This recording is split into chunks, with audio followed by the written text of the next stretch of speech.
أشهد أن محمد رسول الله.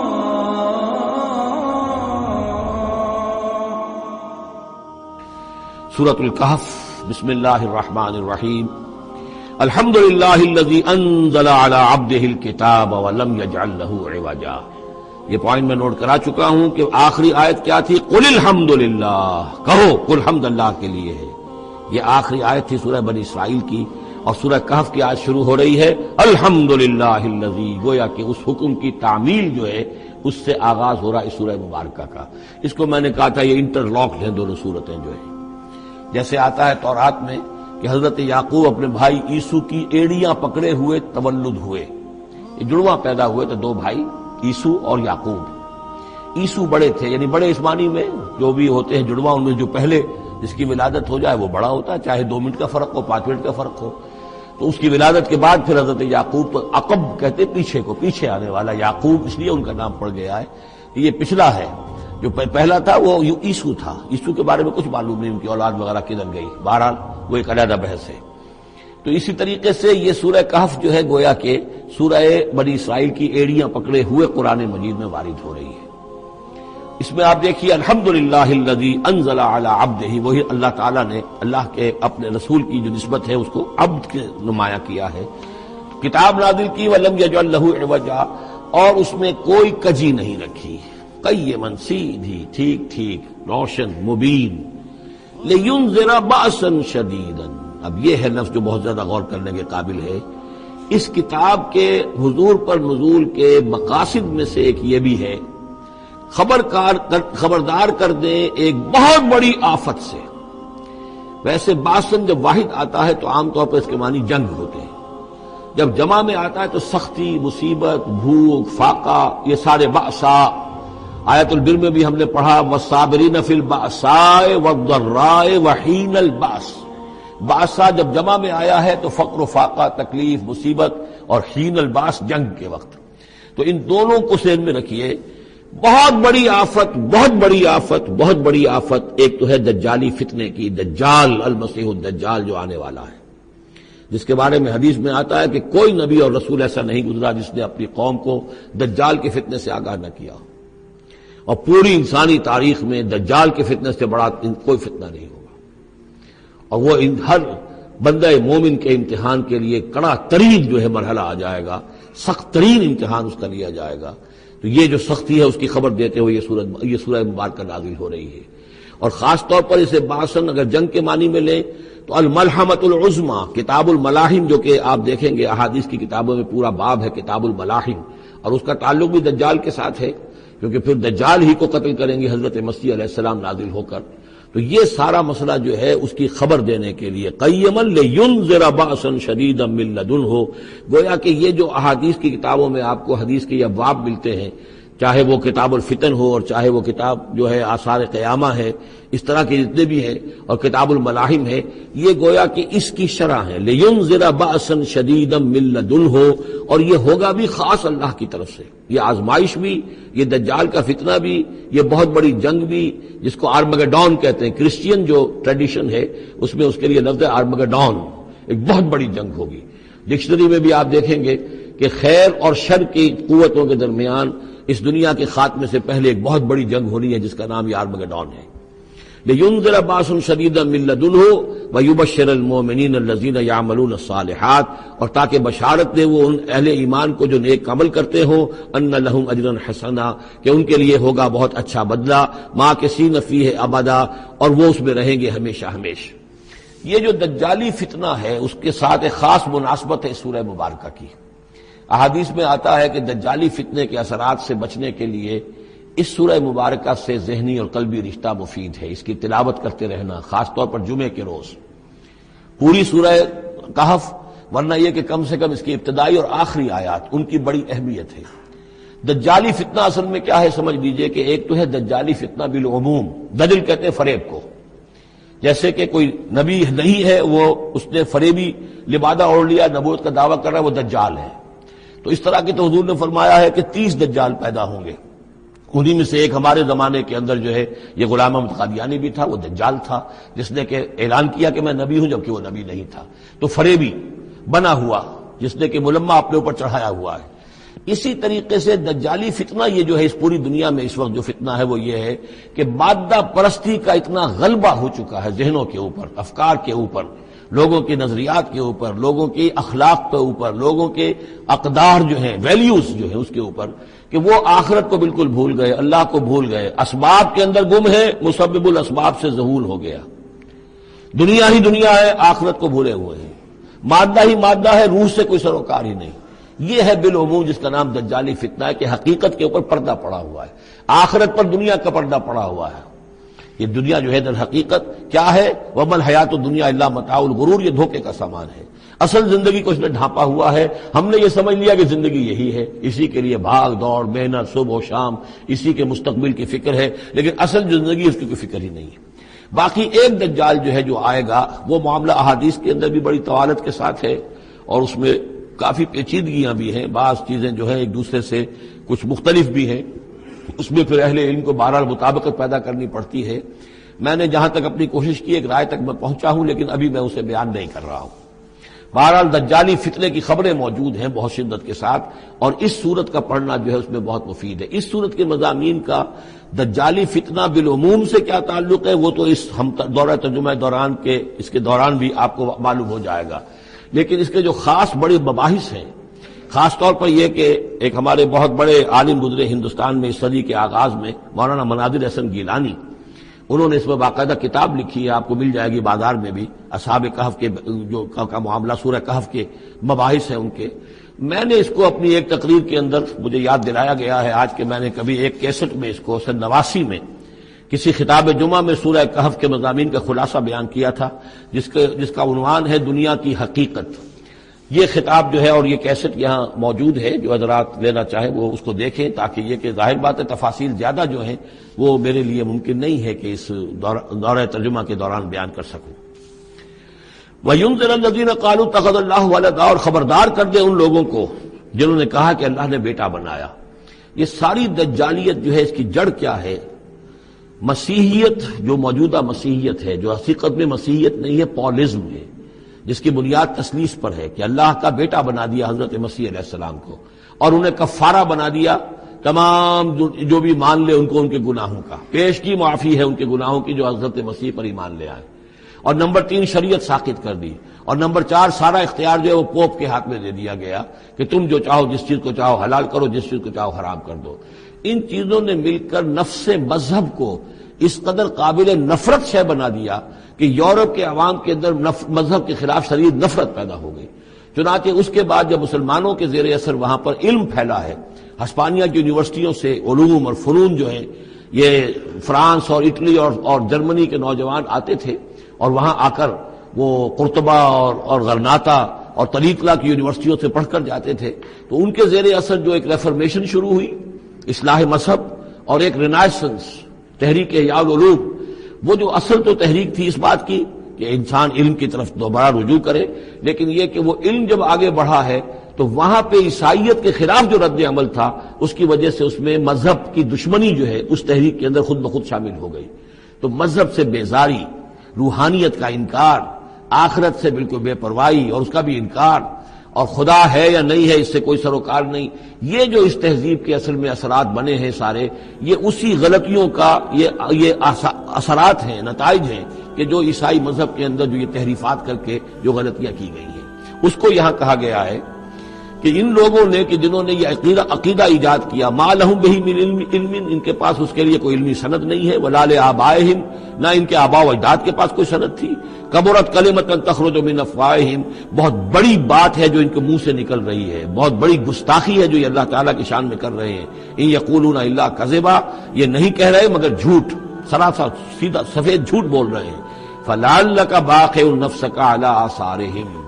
تو اے نبی شاید کہ آپ اپنے آپ کو ہلاک کر لیں گے ان کے جو اثرات پڑنے والے ہیں،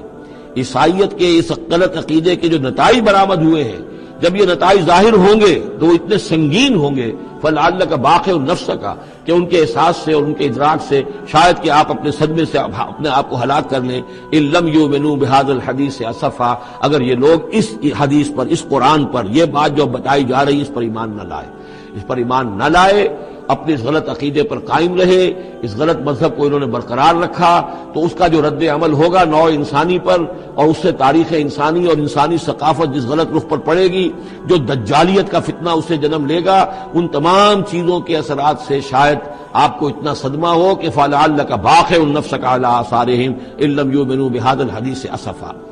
انا جعلنا ما علی الارض زینۃ لہا، ہم نے زمین کے اوپر جو کچھ ہے اسے اس کا گہنا بنا دیا ہے، بناؤ سنگھار بنا دیا ہے، زینت بنا دیا ہے. یہ آپ نوٹ کر لیجئے، لفظ زینت اور زمین میں اس کی زیبائش اور آرائش، یہ اس سورہ مبارکہ کا عمود ہے. یعنی اس کو اتنا کھبا دیا ہے نگاہوں میں اللہ نے کہ آخرت سے خود بخود انسان غافل ہو جاتا ہے. یہ پردہ پڑ گیا ہے، چمک دمک ہے، یہ کاریں ہیں، یہ بلڈنگیں ہیں، یہ کوٹھیاں ہیں، یہ عالیشان عمارتیں ہیں، یہ کیا کچھ اس کی جو یوں سمجھیے پومپ اینڈ شو جو ہے اس وقت دنیا کا. اور ظاہر بات ہے امریکہ میں جا کر دیکھیے تو جو کچھ یہاں دیکھ رہے ہیں اس سے 10 گنا 100 گنا 1000 گنا آپ کو نظر آئے گا. عقلیں دنگ ہو جاتی ہیں. نتیجہ کیا نکلتا ہے کہ انسان یہ سمجھتا ہے کہ اصل شے یہی مادہ ہی ہے، اصل ہدایت پہ یہی لوگ ہیں، یہی لوگ ہیں صحیح معنی میں کہ جنہوں نے واقعتاً علم حاصل کیا ہے. لہذا ان کی غلط تہذیب، ان کا غلط تمدن، ان کے تمام غلط ثقافت کے معاملات کی بھی ہم اسی طریقے سے پیروی کر رہے ہیں. یہ سارا مسئلہ جو ہے وہ اس لیے ہے کہ یہ چمک دمک دنیا کی زیبائش اور آرائش، اس سے ہم متاثر ہیں. انا جعلنا ما علی الارض زینۃ اللہ، جو کچھ زمین کے اوپر ہے اسے ہم نے اسے اس کے لیے بناؤ سنگھار بنا دیا، لنبلوہم، تاکہ ہم آزمائیں ان کو، ایہم احسن عملا، کون ہے ان میں سے اچھے عمل کرنے والا. یعنی اب یوں دیکھیے وہ شعر جو ایک ہے، اگرچہ ذرا تھوڑا سا شان باری تعالیٰ کے اعتبار سے تو شاید اتنا مناسب نہ ہو، لیکن یہ کہ مفہوم کو ادا کرتا ہے کہ رخ روشن کے آگے شمع رکھ کر وہ یہ کہتے ہیں ادھر آتا ہے دیکھیں یا ادھر پروانہ جاتا ہے. ایک طرف ذات باری تعالیٰ ہے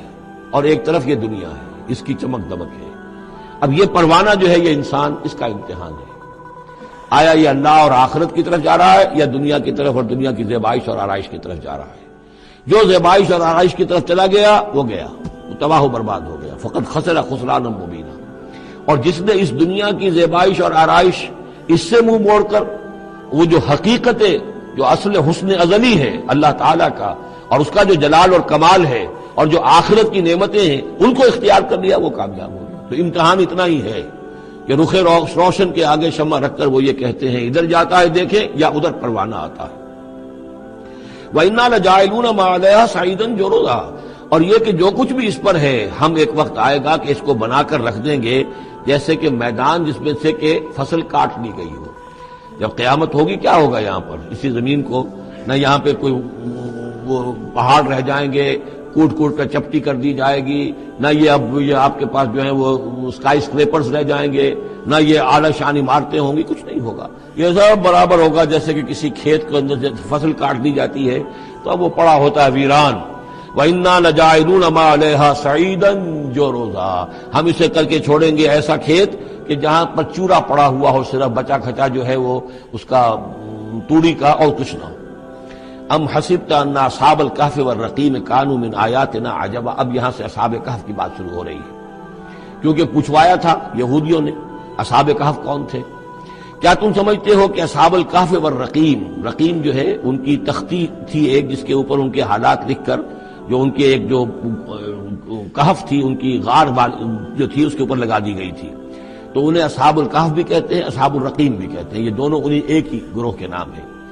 کیا وہ تمہارے خیال میں ہماری بڑی عجیب آیات میں سے تھا؟ یعنی واقعتاً بات تو ایک غیر معمولی تھی، لیکن حقیقت میں ہمارے ہاں تو ہماری تخلیق میں، ہماری صنائی میں اس سے ہزاروں گنا زیادہ عجیب باتیں ہوتی ہیں. ہمارے لیے تو وہ کچھ ہے ہی نہیں کسی بھی درجے میں، تم سمجھتے ہو شاید وہ بہت بڑی بات ہے. یہ سابق کہف کا جو قصہ ہے، اب میں سمجھتا ہوں کہ پورے وثوق کے ساتھ ہم کہہ سکتے ہیں کہ یہ قصہ کیا تھا. دیکھیے جب حضرت مسیح علیہ السلام آئے ہیں تو یہ پورا علاقہ جو ہے فلسطین کا اور یہاں پہ جو آپ نے تبلیغ کی ہے تو یہ اس وقت رومن امپائر کا ایک حصہ تھا. اگرچہ مقامی طور پر ایک لوکل بادشاہ جو تھا یہودی وہاں پر حکومت کر رہا تھا، لیکن وہ پپٹ تھا، اصل میں تو حکومت جو تھی رومیوں کی، جو رومی تھے بت پرست. اور اس کے بعد چونکہ انہوں نے بغاوت کی، حضرت مسیح تو اٹھا لیے گئے سن 30 عیسوی کے آس پاس یا 33 عیسوی کے آس پاس، لیکن اس کے بعد جو ہے ان یہودیوں نے بغاوت کی رومیوں کے خلاف، جس کے نتیجے میں سن 70 عیسوی میں ٹائٹس رومی نے تو ان کی حکومت بھی ختم کی اور بیت المقدس کو برباد کیا، یروشلم کو تباہ کیا، 1,33,000 یہودیوں کو قتل کیا اور ان کو بھیج دیا، نکال دیا وہاں سے باہر۔ اس وقت کا معاملہ یہ ہے کہ اب کوئی اکے دکے جو بھی رہ جاتے تھے یہاں پر، کوئی یہودی یا عیسائی، یہودیوں کو تو نکال دیا، عیسائی رہ گئے، لیکن عیسائیوں پر بھی بہت ظلم ہوتا تھا۔ یہ موحد تھے، حضرت عیسیٰ کے ماننے والے، وہ بت پرست تھے۔ تو اس زمانے میں کہیں بادشاہ کوئی تھا، ڈیسیس یا دقیانوس جس کو کہتے ہیں، اس کے زمانے میں کچھ جو عیسائی تھے حضرت عیسیٰ پر ایمان رکھنے، آج کے عیسائیوں پر قیاس نہ کیجئے، جو نصارہ تھے حضرت عیسیٰ کو ماننے والے جو موحدین تھے، ان میں سے کچھ نوجوانوں کی پیشی ہوئی بادشاہ کے دربار میں۔ انہوں نے کہا کہ تم اپنے نئے دین سے اگر باز نہیں آؤ گے، اتنے دن کی مہلت تمہیں دی جا رہی ہے تو تمہیں سولی چڑھا دیا جائے گا، بس مہلت دی جا رہی ہے، جاؤ غور کر لو، سوچ لو۔ ان لوگوں نے آ کر سوچا کہ اب نہ تو ہمارے لیے یہ ممکن ہے کہ ہم مقابلہ کر سکیں، چلو کسی غار میں چھپ جاتے ہیں، دیکھیں اللہ تعالیٰ کیا کرتا ہے ہمارے لیے۔ وہ ایک غار میں جا کر چھپ گئے، اور غار میں جا کر چھپے ہیں تو اللہ نے انہیں وہاں پر سلا دیا، موت تاری نہیں کہ سلا دیا۔ اللہ کروٹ بھی بدلواتا رہا، ان کے لیے سارا کچھ بندوبست کیا، اللہ کی قدرت میں تھا۔ حضرت عزیر کو 100 برس کے لیے مار دیا تھا، موت کے بعد ان کو دوبارہ زندہ کر دیا۔ لیکن یہ کہ ان کا معاملہ یہ ہے کہ ان کو وہاں پر جو ہے تقریباً 300 برس یہ وہاں پر پڑے رہے اس غار کے اندر۔ غار کی شکل کچھ خاص ایسی تھی کہ ادھر آنا جانا لوگوں کا تھا ہی نہیں،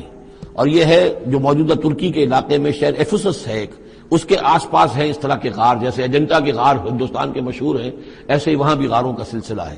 اور ہیں بھی وہ ایسے کہ ان کے دہانے جو ہیں وہ ہیں شمال کی جانب، تو دھوپ ان میں براہ راست نہیں جاتی، صرف یہ کہ ریفلیکٹڈ لائٹ تو آتی ہے لیکن یہ کہ براہ راست دھوپ نہیں جاتی، تو ایک طرح کا اندھیرا سا اس کے اندر ٹوائی لائٹ جسے آپ کہہ لیں وہ رہتا ہے سارا دن۔ وہاں پر یہ 300 برس تک سوتے رہے۔ اس 300 برس کے عرصے میں یہ ہوا کہ رومن امپائر جو ہے اس نے خود عیسائیت اختیار کر لی۔ 300 عیسوی کے اندر کانسٹنٹائن جو تھا ایمپرر وہ عیسائی ہو گیا، اب پوری امپائر جو عیسائی ہو گئی۔ اب اس کے زمانے میں اس کے بعد تھیوڈوسیس ہے ایک، 446 عیسوی میں یہ تھا، اس کے زمانے میں اللہ تعالیٰ نے ان لوگوں کو جگایا 300 برس کے بعد۔ اب یہ سمجھ رہے ہیں کہ وہی زمانہ ہے، وہی کفار کی حکومت ہے، وہی مشرکین ہے۔ اب انہوں نے ڈرتے ڈرتے اپنے کسی ایک آدمی سے کہا بھائی جاؤ یہ لے کے سکہ لے کر جاؤ چاندی کا، اور کچھ نہ کچھ کھانے پینے کے لیے لے کر آؤ، دیکھنا لیکن اس طرح ہو کہ ہمارا پتہ نہ چل جائے کہ ہم یہاں چھپے ہوئے ہیں۔ وہاں جو گئے انہوں نے وہ سکہ پیش کیا اور کہا یہ سکہ تمہارے پاس کہاں سے آیا؟ یہ تو بہت پرانا سکہ ہے، تو 400 سال پرانا، 300 سال پرانا سکہ کہاں سے لے آئے تمہیں کوئی خزانہ ملا ہے؟ بہرحال اس حوالے سے اب وہ جو ہے وہ پکڑے گئے، ان کی حالت جو ہے وہ جو بات سامنے آ گئی، لیکن جب بات سامنے آ گئی تو اب ان کا تو بہت یعنی وہ عزت کی گئی، اس لیے کہ اب تو جو ان کا مذہب تھا در حقیقت پوری مملکت کا مذہب وہی ہو چکا تھا، تو صورتحال تو تبدیل ہو چکی ہے۔ پھر یہ کہ اس کے بعد تفصیل معلوم نہیں ہے کہ غالباً وہ جا کر اپنی اسی غار میں وہ سو گئے ہیں یا دوبارہ اللہ نے ان پر وہیں پر موت طاری کر دی ہے، اس کا دروازہ بند کر کے اور اس پر ایک تختی لگا دی گئی ہے۔ یہ اصحاب کہف ہے۔ گبن کی جو ہے decline and fall of Roman empire, اس میں بھی یہ 7 سلیپرز، 7 سونے والے، ان کی کہانی موجود ہے۔ یہ چیز جو ہے گویا کہ رومن لٹریچر کے اندر موجود تھی، اس کا جو ذکر موجود تھا، اور قرآن مجید میں یہ امتحاناً سوال کیا گیا حضور سے، تو اس کا جواب دیا گیا کہ یہ 300 برس تک کچھ لوگوں کو سلا دینا یہ اللہ تعالیٰ کے نزدیک تو کوئی بڑی بات نہیں ہے، تمہارے نزدیک ام حسبت ان اصحاب الکہف والرقیم کانوا من آیاتنا عجبا اذ ابى الفتية الى الكهف، جبکہ وہ نوجوان آئے اپنے اس غار میں، فقالوا، اور انہوں نے کہا ربنا آتنا من لدنک رحمتا، پروردگار اب خاص اپنے خزانہ فضل سے ہمارے لیے رحمت کا بندوبست فرما، وہیئ لنا من امرنا رشدا، اور ہمارے لیے ہمارے معاملے کے اندر جو ہے وہ کوئی عافیت کا بندوبست فرما، فضربنا علی آذانہم، تو ہم نے تھپکی دے دی ان کے کانوں پر، فی الکہف سنین عددا، اسی وہ غار کے اندر جو ہے وہ سوتے رہے کئی سال۔ ابھی یہاں اس بات کو نہیں چھیڑا کتنے سال، سنین عددا، متعدد سال وہ سوتے رہے۔ ثم بعثناہم، پھر ہم نے انہیں اٹھایا،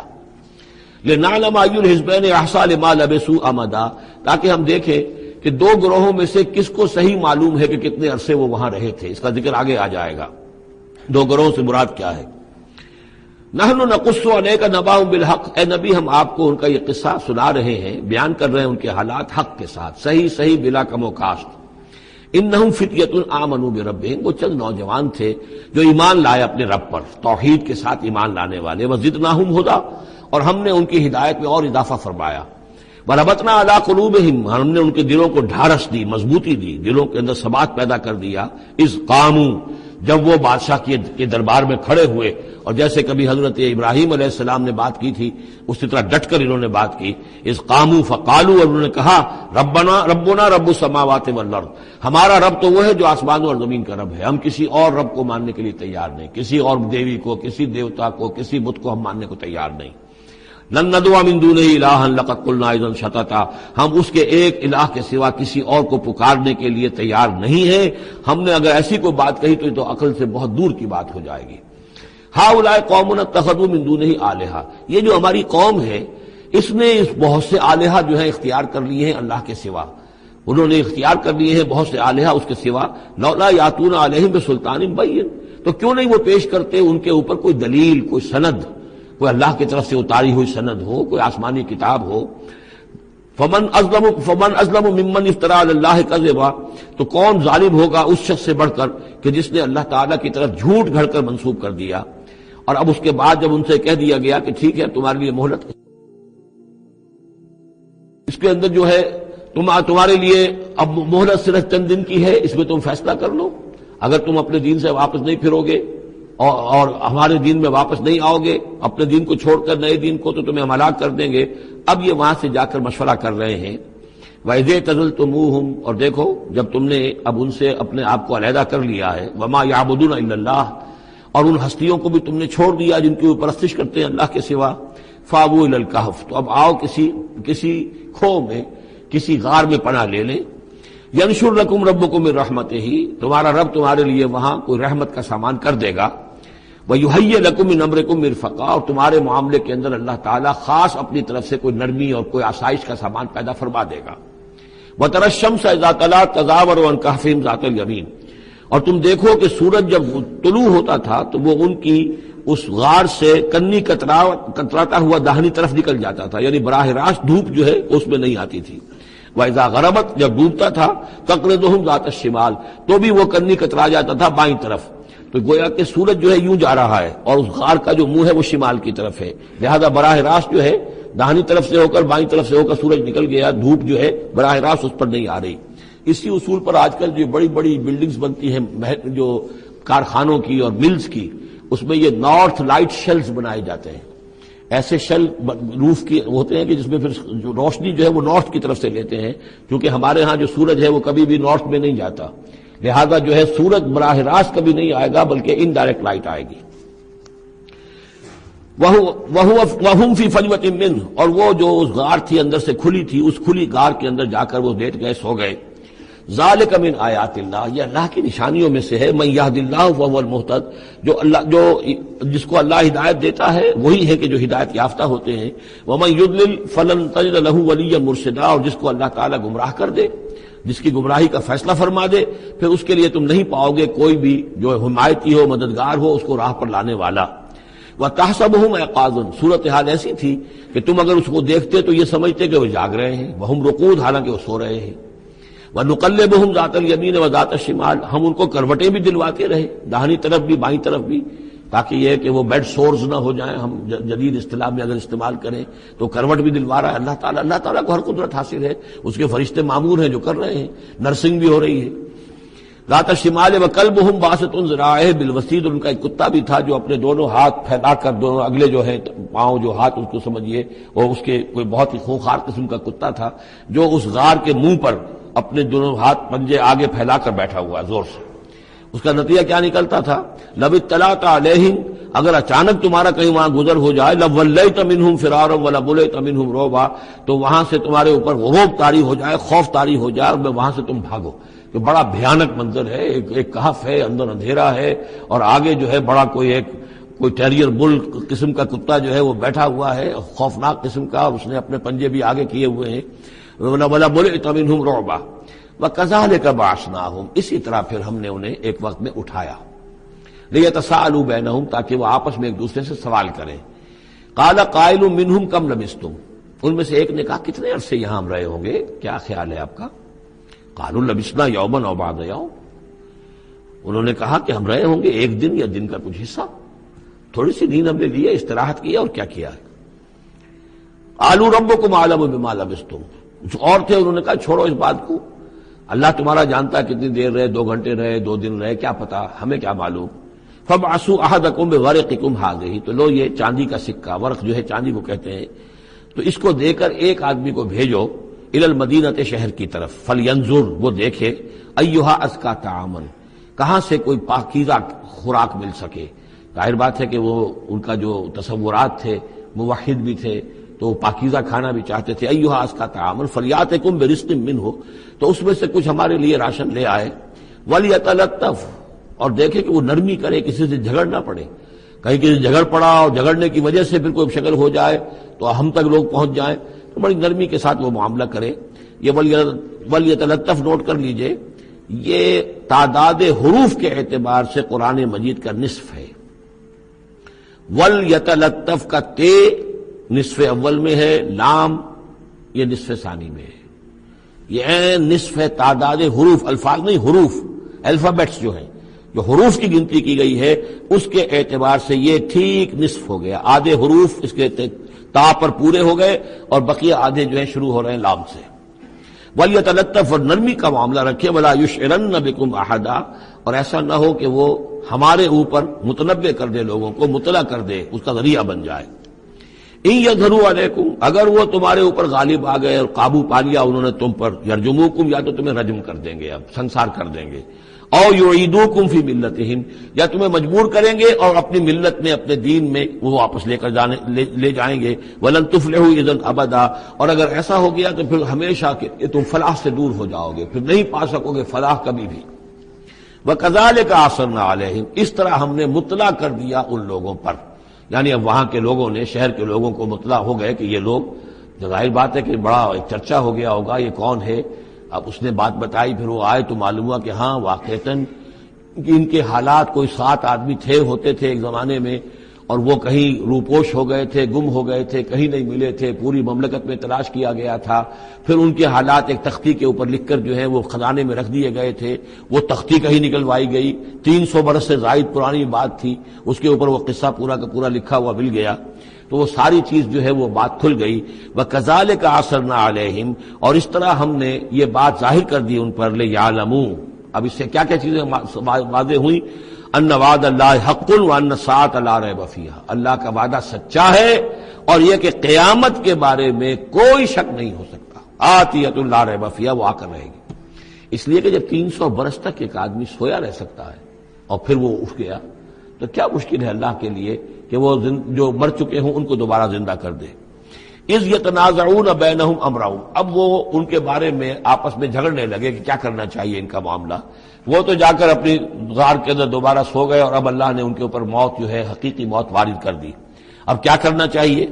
اذ یتنازعون بینہم امرہم، تو انہوں جبکہ وہ آپس میں جھگڑ رہے تھے، فقالوا ابنوا علیہم بنیانا، کچھ لوگوں نے کہا کہ یہاں پہ ایک یادگار تعمیر کر دی جائے، ایک عمارت تعمیر کی جائے. معلوم ہو کہ یہاں اتنا بڑا واقعہ ہوا ہے تو اس کے پاس ایک یادگار تعمیر ہو. ربہم اعلم بہم، ان کا رب ان سے اب بہتر واقف ہے. قال الذین غلبوا علی امرہم، تو جن لوگوں کی بات مانی گئی، جو غالب آئے اپنی رائے کے اعتبار سے، انہوں نے یہ کہا لنتخذن علیہم مسجدا، کہ اب ہم یہاں پر ایک مسجد تعمیر کریں گے ان کی یاد میں. اب یہاں تک کا واقعہ بیان کر کے فرمایا سیقولون ثلاثۃ رابعہم کلبہم، یہ لوگ کہیں گے کہ وہ 3 تھے اصحاب کہف اور چوتھا تھا ان کا کتا. وَيَقُولُونَ خَمْسَةٌ سَادِسُهُمْ كَلْبُهُمْ، اور کچھ یہ کہیں گے کہ نہیں وہ 5 تھے اور چھٹا تھا ان کا کتا. رجمم بالغیب، یہ ساری باتیں جو یہ کہہ رہے ہیں یہ اندھیرے کے اندر ٹامک ٹوئیاں ہیں، یہ تیر تکے چلا رہے ہیں اندھیرے کے اندر. وَيَقُولُونَ سَبْعَةٌ وَثَامِنُهُمْ كَلْبُهُمْ، اور ان میں سے کچھ وہ بھی ہیں جو کہتے ہیں کہ وہ 7 تھے اور 8واں ان کا کتا تھا. قُلْ رَبِّي أَعْلَمُ بِعِدَّتِهِمْ، کہہ دیجئے کہ میرا رب زیادہ بہتر جانتا ہے کہ ان کی تعداد کتنی تھی. مَا يَعْلَمُهُمْ إِلَّا قَلِيلٌ، نہیں جانتے اس چیز کو مگر بہت کم لوگ. یہاں قرآن مجید نے صراحت تو نہیں کی، لیکن مفسرین کا کہنا یہ ہے کہ بٹوین دی لائن بتا دیا کہ یہی رائے صحیح ہے، اس لیے کہ ثلاثۃ رابعہم کلبہم خمسۃ سادسہم کلبہم، درمیان میں واو نہیں ہے، لیکن سبعۃ وثامنہم کلبہم اس کے اندر جو ہے زور ہے۔ دوسرے یہ کہ جب وہ جاگے تھے تو ایک نے سوال کیا تھا کتنے دن ہم رہے ہوں گے،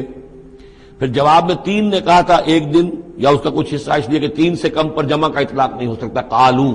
قالو جو ہے صیغہ جمع کا ہے، 3 سے کم پر نہیں، 2 ہوتے تو قالا ہوتا۔ اسی طریقے سے پھر جنہوں نے یہ کہا کہ چھوڑو اس مسئلے کو اور کسی کو بھیجو کھانا لانے کی، وہ بھی کم سے کم 3 تھے، اس لیے کہ وہ بھی قالو کے لفظ کے ساتھ ہے، تو 3 جمع 3 اور ایک پوچھنے والا، وہ 7 بن گئے۔ ویسے یہ کہ گبن کی کتاب میں بھی میں نے آپ کو بتایا 7 سلیپرز، یہ گویا کہ ان کی ہاں بھی جو ٹریڈیشنز ہیں ان کی روایات جو تاریخی چلی آ رہی ہیں، ان میں یہ کہانی کے طور پر یہ چیز موجود ہے ان کے لٹریچر کے اندر۔ تو گویا کہ اللہ نے تائید اسی کی ہے، لیکن یہ کہ اس میں جھگڑنے کی ضرورت کیا ہے؟ فلا تمہارے فیہم الا مران ظاہرا، تو اس معاملے کے اندر اے نبی آپ ان سے کوئی زیادہ جھگڑیے مت، ولا تستفت فیہم منہم احدا، اور نہ ہی ان چیزوں کے بارے میں ان میں سے کسی سے پوچھیے، اس لیے کہ یہ چیزیں ایسی نہیں ہیں، اسی میں ہمارے لیے ہدایت ہے۔ جو چیز دینی اعتبار سے اہم نہ ہو، اور جو خاص طور پر جو ہمارے لیے جو اصل مسئلہ اس وقت ہے، اقامت دین کی جد و جہد اصل مسئلہ، اس کے اعتبار سے جس کی اہمیت نہ ہو، اس کے بارے میں زیادہ چھان بین کرنا، زیادہ بحث و نظام میں پڑھنا جو ہے وقت ضائع کرنا ہے، بلکہ وہ اپنی اس جد و جہد کو نقصان پہنچانے والی بات ہے۔ فلا تمہارے فیہم الا مران ظاہرا ولا تستفت فیہم منہم احدا ولا تقولن لشیء، یہ بہت اہم واقعہ آ رہا ہے یہاں۔ اس واقعے میں حضور صلی اللہ علیہ وسلم سے ایک سہو ہو گیا تھا۔ جب یہ سوالات کیے گئے تو حضور نے فرمایا ٹھیک ہے میں اس کا جواب دے دوں گا، تم آنا، اور یہ کہ انشاءاللہ نہیں کہا، کل تم آنا میں تمہیں جواب دے دوں گا، انشاءاللہ نہیں کہا، صاف ہو گیا، غلطی ہو گئی۔ لیکن یہ کہ اللہ تعالیٰ نے جن کے جتنے رتبے بلند ہوتے ہیں پھر ان کی سختی بھی اتنی ہوتی ہے، جن کے رتبے ہیں سوا ان کی سوا مشکل ہے۔ ہم عام طور پر یہ باتیں کہتے رہتے ہیں ہمارے لیے اللہ نے کیا گرفت کرنی ہے کہ ان کی کوئی حیثیت نہیں، کوئی مقام ہی نہیں، لیکن یہ کہ جو بلند مقام والا ہو اور وہ بغیر انشاءاللہ کہہ دے کہ کل یہ ہو جائے گا اور انشاءاللہ نہ کہے تو اس پر پھر گرفت ہو گئی۔ تو حضور کی کئی دن گزر گئے کہ جبرائیل نہیں آئے، اور آپ کے لیے پھر ایک مشکل پیدا ہو گئی، گویا کہ مخالفین نے تالیاں پیٹ دی ہوگی، پھر بس فیل ہو گئے، ناکام ہو گئے اس امتحان کے اندر، جو ہے وہ تو اب یہ کامیاب نہیں ہو پائے۔ اس کے بعد جبرائیل آئے، یہ واقعات بھی لے آئے، ساتھ ہی یہ ہدایت بھی لائے۔ وَلَا تَقُولَنَّ لِشَيْءٍ إِنِّي فَاعِلٌ ذَلِكَ غَدًا، دیکھیے کبھی نہ یہ کہیے گا کہ یہ کام میں کل ضرور کر دوں گا، إِلَّا أَن يَشَاءَ اللَّهُ، مگر اس استثناء کے ساتھ اگر اللہ نے چاہا۔ یہ ہماری تہذیب کے، اب یوں سمجھیے کہ کچھ کلمات ہیں سماجی، ہمارے ثقافت کے، ان کے اندر جو ہے توحید کی روح جو ہے وہ کوٹ کوٹ کر بھری ہوئی ہے۔ کوئی اچھا منظر دیکھا، سبحان اللہ، یعنی یہ کہ اس منظر میں کچھ نہیں ہے، اصل میں حسن اللہ کا ہے۔ پھول دیکھا، سبحان اللہ، پھول کی تعریف نہیں کر رہے ہیں، اب بنانے والے کی تعریف ہے جس نے اتنا عمدہ پھول بنایا ہے۔ کوئی آپ کو کوئی تکلیف رفع ہوئی، کوئی ضرورت پوری ہوئی، الحمدللہ، بھوک لگی ہوئی تو کھانا کھایا، الحمدللہ، تعریف اللہ کے لیے ہے۔ کوئی چیز آپ اپنے گھر میں داخل ہوئے، منظر اچھا لگا، بچے کھیل رہے ہیں، بڑا اچھا ماحول ہے، کہیے ماشاءاللہ ماشاءاللہ، جو اللہ کو پسند ہے۔ یہ جو کچھ ہے وہ اللہ کی مشیت سے ہے، یہ کوئی میری صلاحیت سے، میری قوت سے تو نہیں ہے۔ اسی طرح سے کوئی کام کرنا، انشاءاللہ میں یہ کام کرنا تو چاہتا ہوں، ارادہ تو ہے، لیکن ظاہر بات ہے کہ اللہ تعالیٰ کی مشیت کے بغیر، اللہ کی مرضی اور اذن کے بغیر تو نہیں ہو سکتا۔ تو یہ بھی گویا کہ، اور یہ سارے کلمات اس صورت میں آپ کو مل جائیں گے، ماشاءاللہ، انشاءاللہ، اور اس سے پہلے ہم الحمدللہ سے شروع کر چکے ہیں۔ الحمدللہ الذی انزل علی عبدہ الکتاب ولم یجعل لہ عوجا ولا تقولن لشیء انی فاعل ذلک غدا الا ان یشاء اللہ واذکر ربک اذا نسیت، اور اپنے رب کو یاد کر لیا کیجئے جب آپ بھول جائیں،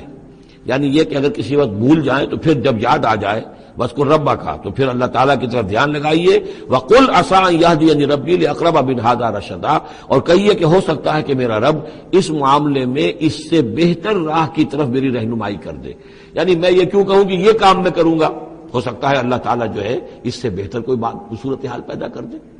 لہذا اس معاملے کے اندر بھی کوئی زیادہ جازم ہو جانا نہیں چاہیے، بلکہ معاملات کو تفویض الامر الی اللہ، سپردم بتو مایا خیشرا تو دانی حساب کم و بیشرا، تو اس طریقے سے انسان جو ہے اللہ تعالیٰ کے حوالے کیے رکھے۔ وَلَبِثُوا فِي كَهْفِهِمْ 300 سنین وازدادوا تسعا، اور وہ رہے اپنی اس غار میں 300 برس اور اس کے اوپر 9 سال۔ اس کی تعبیر کیا ہے شمسی حساب سے 300 برس، اور یہ 300 برس جو شمسی ہوتے ہیں جو سولر کیلنڈر کے، وہ قمری حساب سے 309 بن جاتے ہیں۔ اس حوالے سے یہ دونوں عدد بالکل صحیح ہے۔ قل اللہ اعلم بما لبثوا، کہیے یہ بھی اللہ بہتر جانتا ہے کتنے عرصے رہے، اس میں بھی بحث میں پڑھنے کی ضرورت نہیں۔ لہو غیب السماوات والارض، اللہ تعالی ہی کے اختیار میں ہے اور اللہ ہی کے علم میں ہے غیب کل کا کل آسمان اور زمین کا۔ اب صرف بہی واس میں، کیا ہی عجیب اور اچھا ہے وہ دیکھنے والا، اور کیا ہی اچھا ہے وہ سننے والا۔ اس کی سماعت، اس کی بصارت کا تم کیا اندازہ کرو گے۔ ما لہم من دونہ من ولی، ان کا کوئی ساتھی اور پشت پناہ اور مددگار اور حمایتی نہیں ہے اس کے سوا۔ ولا یشرک فی حکمہ احدا، اور وہ اپنے حکم اور اختیار اور اپنی حاکمیت کے حق میں کسی کو شریک کرنے کو تیار نہیں ہے۔ یہ جو توحید حاکمیت جو ہے، اس کے بارے میں نوٹ کر لیجئے، سورہ یوسف میں ہم نے پڑھا ان الحکم الا للہ، امر اللہ تعبدوا الا ایاہ ذالک الدین القیم۔ سورہ بنی اسرائیل کی آخری آیت میں آیا وَلَمْ يَكُنْ لَهُ شَرِيكٌ فِي الْمُلْكِ، بادشاہت میں اس کا کوئی شریک نہیں۔ یہاں فرمایا وَلَا يُشْرِكُ فِي حُكْمِهِ أَحَدًا، وہ اپنے حکم اور حاکمیت کے اختیار میں کسی کو شریک کرنے کے لیے تیار نہیں۔ وَاتْلُ مَا أُوحِيَ إِلَيْكَ مِن كِتَابِ رَبِّكَ، اور اے نبی تلاوت کیجئے جو آپ کی طرف وحی کی گئی ہے آپ کے رب کی کتاب میں سے۔ یعنی یہ جو سخت حالات ہیں جن سے آپ گزر رہے ہیں، دباؤ ہے آپ پر بہت شدید، اس میں آپ کے لیے سہارا کیا ہے؟ وما صبرک الا باللہ، اور اللہ کے ساتھ اپنا قلبی تعلق اور ذہنی رشتہ قائم کرنے کے لیے سب سے مؤثر ذریعہ کیا ہے؟ قرآن مجید کی تلاوت۔ وَاتْلُ مَا أُوحِيَ إِلَيْكَ مِن كِتَابِ رَبِّكَ، جو بھی آپ کی طرف وحی کیا گیا ہے آپ کے رب کی کتاب میں سے، اس کی تلاوت کرتے رہا کیجئے۔ لا مبدل لکلماتہ، اس کی باتوں کو بدلنے والا کوئی نہیں ہے۔ وَلَن تَجِدَ مِن دُونِهِ مُلْتَحَدًا، اور اس کے سوا آپ کو کہیں کوئی پناہ نہیں ملے گی۔ پناہ دینے والا بھی وہی ہے، کوئی اور پناہ نہیں دے سکے گا۔ سختی کتنی بھی ہے جھیلیے، برداشت کیجئے، اس سختی کو آسان بنا سکتے ہیں اللہ کی کتاب کی تلاوت کیجئے اور کر کے سناتے رہیے اپنے ساتھیوں کو بھی، اسی سے تمہارے اوپر یہ سختیاں جو ہیں ہلکی ہو جائیں گی، ان بھاری چیزوں کو برداشت کرنا آسان ہو جائے گا۔ لیکن جان لیجئے پناہ ملے گی تو اللہ کے دامن میں، نہ کہیں جہاں میں پناہ ملی جو اما ملی تو کہاں ملی میرے جرم خانہ خراب کو تیرے عفو بندہ نواز میں۔ لن تجد من دونہ ملتحدا واصبر نفسک مع الذین یدعون ربهم بالغداۃ والعشی، اور اپنے آپ کو روکے رکھیے اور صبر کیجئے ان لوگوں کے ساتھ جو اپنے رب کو پکارتے ہیں صبح و شام۔ یہ اگرچہ غرباء میں سے ہیں، یہ بلال ہیں، یہ عبداللہ ابن ام مکتوم ہیں، یہ نابینا ہیں، یہ ابو فقی ہیں، یہ غلام ہیں، یہ عمار ہیں، اور یہ اسی طریقے سے خباب ہیں، لوہار ہیں۔ یہ لوگ جو ہیں آپ ان کی اس رفاقت کو غنیمت سمجھیے۔ وَاصْبِرْ نَفْسَكَ مَعَ الَّذِينَ يَدْعُونَ رَبَّهُم بِالْغَدَاةِ وَالْعَشِيِّ يُرِيدُونَ وَجْهَهُ، وہ اللہ کی رضا کے طالب ہیں، طلبگار ہیں، اللہ سے محبت کرنے والے ہیں۔ وَلَا تَعْدُ عَيْنَاكَ عَنْهُمْ، اور دیکھیے آپ کی نگاہیں ان سے ہٹ کر ادھر نہ جائیں جن کے پاس دولت ہے۔ عنہم ترید زینت الحیات الدنیا، کہیں آپ کی نگاہ ادھر نہ جائے جہاں زیبائش ہے، آرائش ہے، دنیا کی چمک دمک ہے، دولت ہے۔ آپ ولید بن مغیرہ کی طرف تو متوجہ ہوں اور عبداللہ ابن ام مکتوم کی جانب نہ ہو، معاذ اللہ ایسا نہ کیجیے۔ یہ بالکل وہی بات ہے جو ہم سورہ ہجر میں بھی پڑھ چکے ہیں، وَلَا تَمُدَّنَّ عَيْنَيْكَ إِلَىٰ مَا مَتَّعْنَا بِهِ أَزْوَاجًا مِّنْهُمْ زَهْرَةَ الْحَيَاةِ الدُّنْيَا، یہ جو بھی ہم نے ان کو دے رکھا ہے دنیا کا ساز و سامان، چمک دمک، اس کی طرف آپ کی نگاہیں نہ اٹھیں۔ وَلَا تَعْدُ عَيْنَاكَ عَنْهُمْ، آپ کی نگاہیں ان سے ہٹ کر، انہیں نظر انداز کر کے ان لوگوں کی طرف نہ متوجہ ہو جائیں۔ ترید زینت الحیات الدنیا، تو کیا آپ بھی دنیا کی، کہ لوگوں کو یہ گمان ہونے لگے، شک ہو جائے کہ آپ کی نگاہ میں بھی دنیا کی زینت کا جو ہے بہت اس کی اہمیت ہے۔ وَلَا تُطِعْ مَنْ أَغْفَلْنَا قَلْبَهُ عَنْ ذِكْرِنَا، اور مت بات مانیے اس کی جس کے دل کو ہم نے اپنی یاد سے غافل کر دیا ہے۔ وَاتَّبَعَ هَوَاهُ، اور جو اپنی خواہش نفس کی پیروی کر رہا ہے۔ وَكَانَ أَمْرُهُ فُرُطًا، اور اس کا کام جو ہے وہ اعتدال سے بہت ادھر ادھر ہو گیا ہے۔ وَاتْلُ مَا أُوحِيَ إِلَيْكَ مِن كِتَابِ رَبِّكَ لَا مُبَدِّلَ لِكَلِمَاتِهِ وَلَن تَجِدَ مِن دُونِهِ مُلْتَحَدًا وَاصْبِرْ نَفْسَكَ مَعَ الَّذِينَ يَدْعُونَ رَبَّهُم بِالْغَدَاةِ وَالْعَشِيِّ يُرِيدُونَ وَجْهَهُ وَلَا تَعْدُ عَيْنَاكَ عَنْهُمْ تُرِيدُ زِينَةَ الْحَيَاةِ الدُّنْيَا وَلَا تُطِعْ مَنْ أَغْفَلْنَا قَلْبَهُ عَنْ ذِكْرِنَا وَاتَّبَعَ هَوَاهُ وَكَانَ أَمْرُهُ فُرُطًا وَقُلِ الْحَقُّ مِن رَّبِّكُمْ فَمَن شَاءَ فَلْيُؤْمِنْ وَمَن شَاءَ فَلْيَكْفُرْ انا اعتدنا للظالمین نارا احاط بهم سرادقها صدق اللہ العظیم۔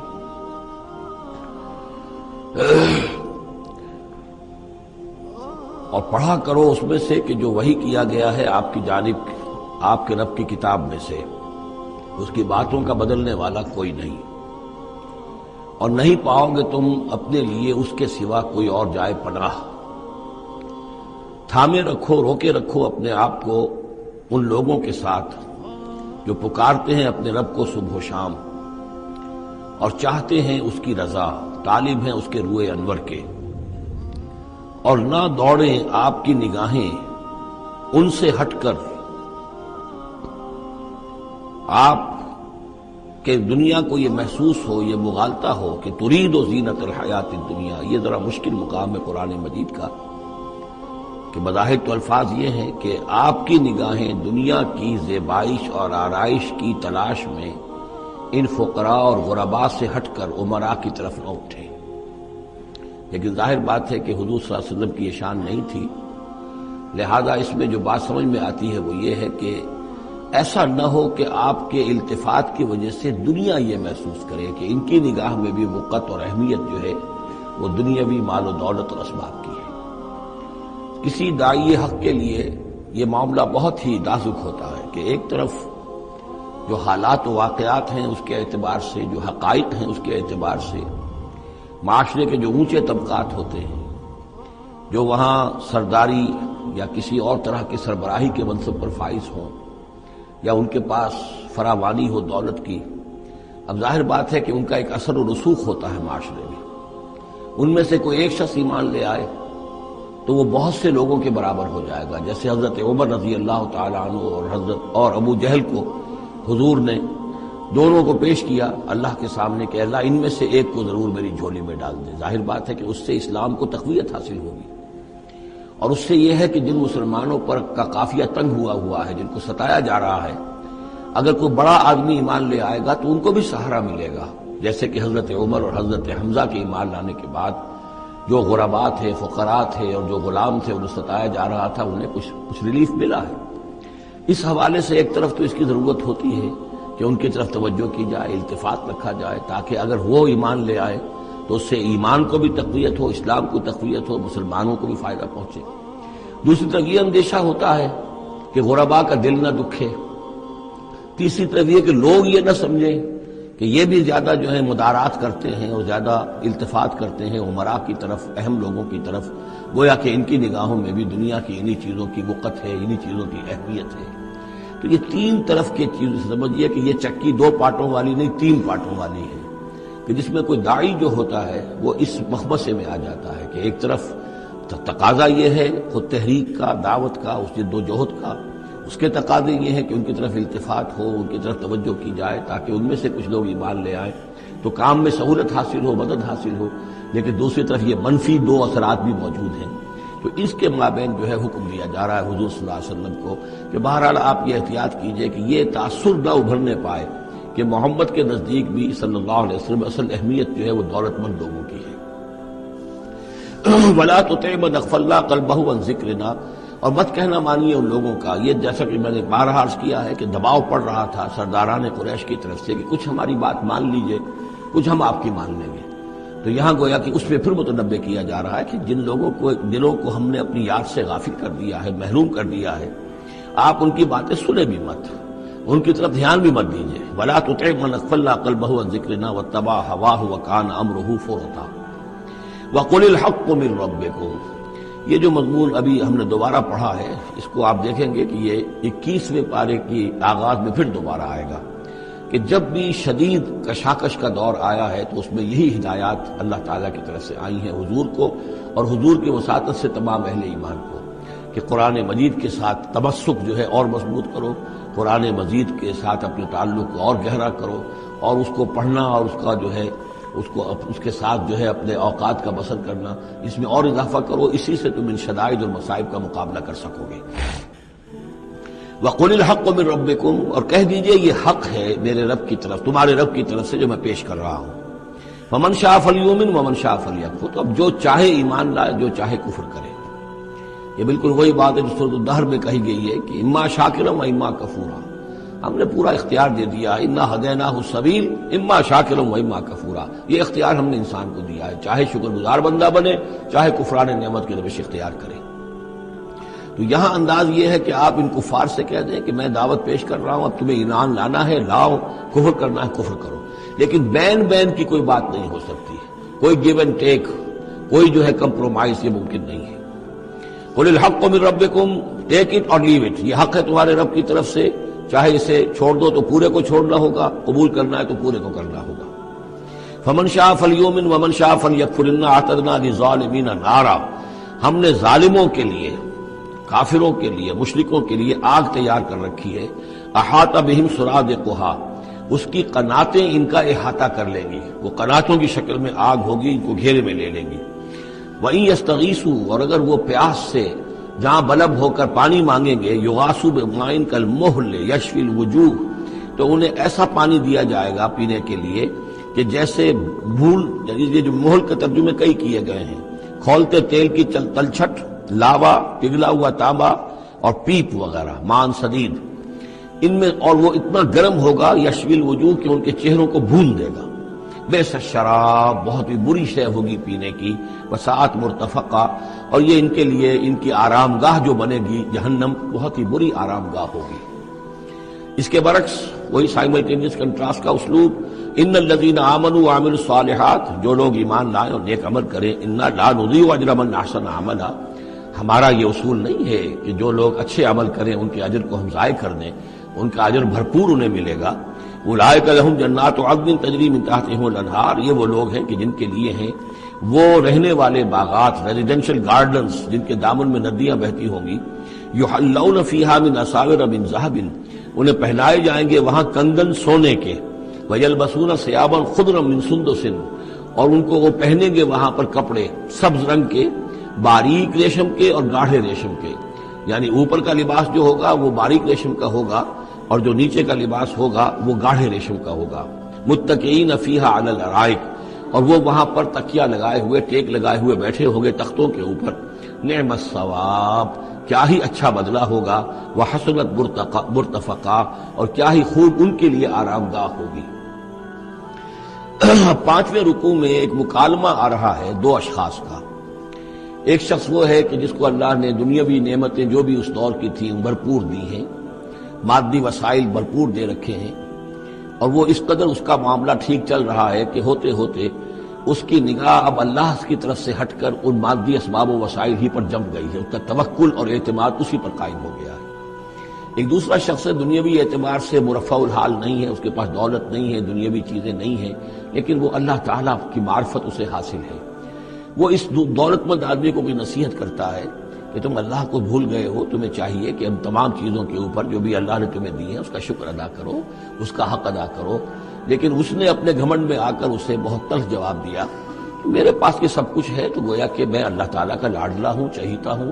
تم جوتیاں پٹخار رہے ہو، تمہارے پاس کچھ نہیں ہے، تمہاری کوئی حیثیت نہیں ہے، تمہاری یہ حیثیت ہی نہیں کہ مجھے تم واعظ بھی کہو۔ لیکن یہ کہ اس پر پھر جو ان کے درمیان معاملہ ہوا تو انہوں نے کہا، اس شخص نے، کہ ہو سکتا ہے کہ اللہ تعالیٰ تمہارے اس سارے دولت کو اور مال و اسباب کو ضائع کر دے، لیکن یہ کہ اس نے کہا کیسے ہو سکتا ہے، میں نے سارا بندوبست ٹھیک کیا ہوا ہے۔ بہرحال نتیجہ یہ نکلا کہ اللہ تعالیٰ نے اس کی اس پوری دولت کو ایک طریقے سے ضائع کر دیا، اور پھر وہ اپنے ہتھیلیاں ملتا رہ گیا، کف افسوس ملتا رہ گیا، اور اس نے کہا ہائے کاش کہ میں نے اپنے رب کے ساتھ شرک نہ کیا ہوتا۔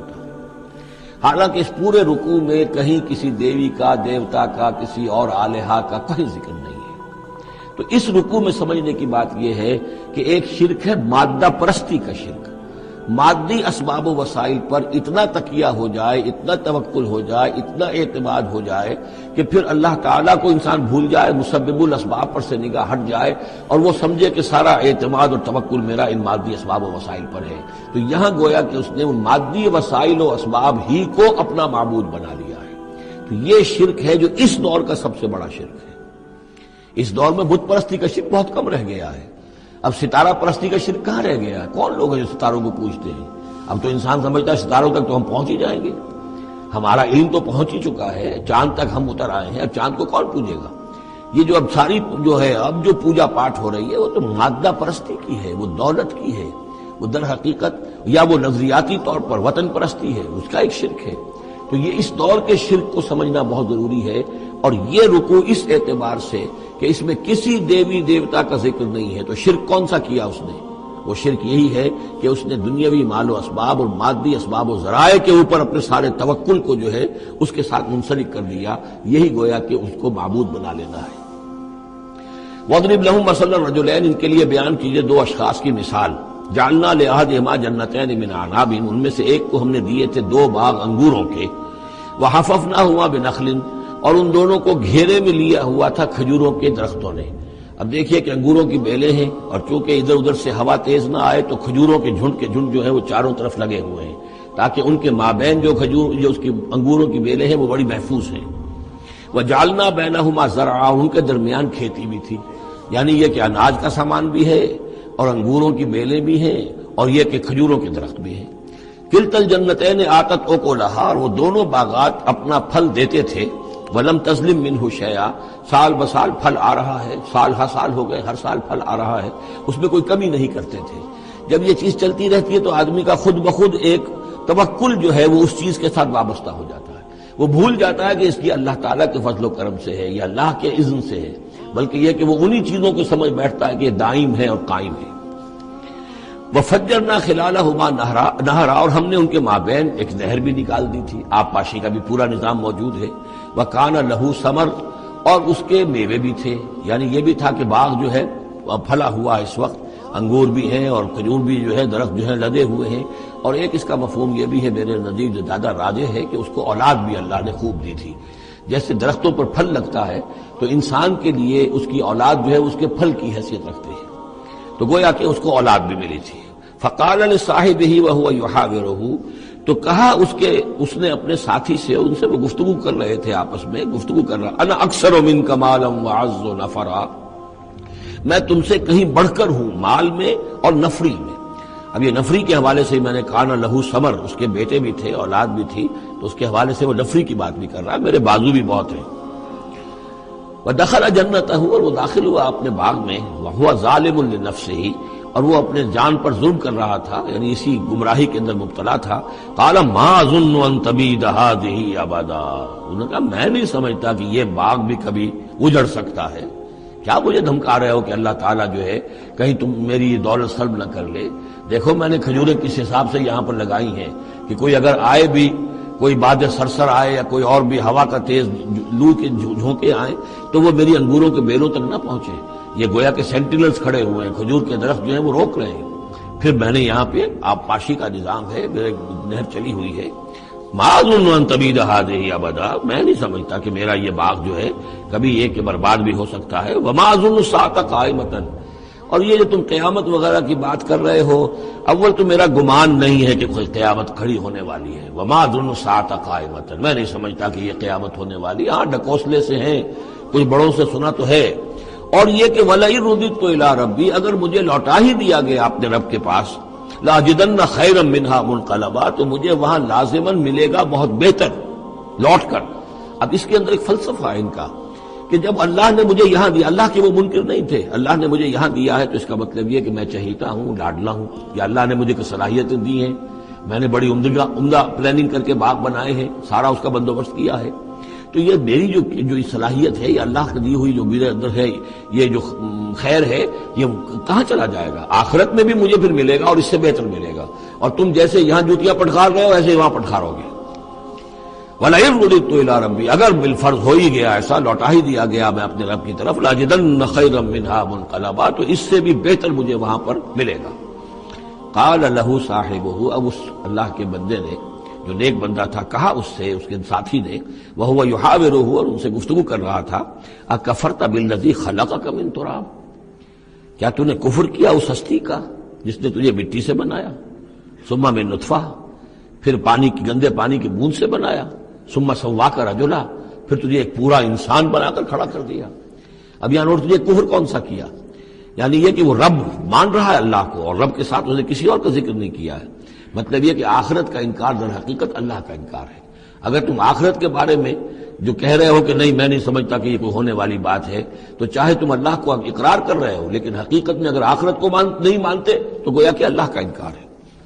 لیکن هو اللہ ربی، لیکن جہاں تک میرا معاملہ ہے میں نے تو اللہ کو اپنا رب مانا ہوا ہے، وہی میرا مالک ہے، آقا ہے۔ ولا اشرک بربی احدا، اور میں اپنے رب کے ساتھ کسی کو شریک نہیں ٹھہراتا۔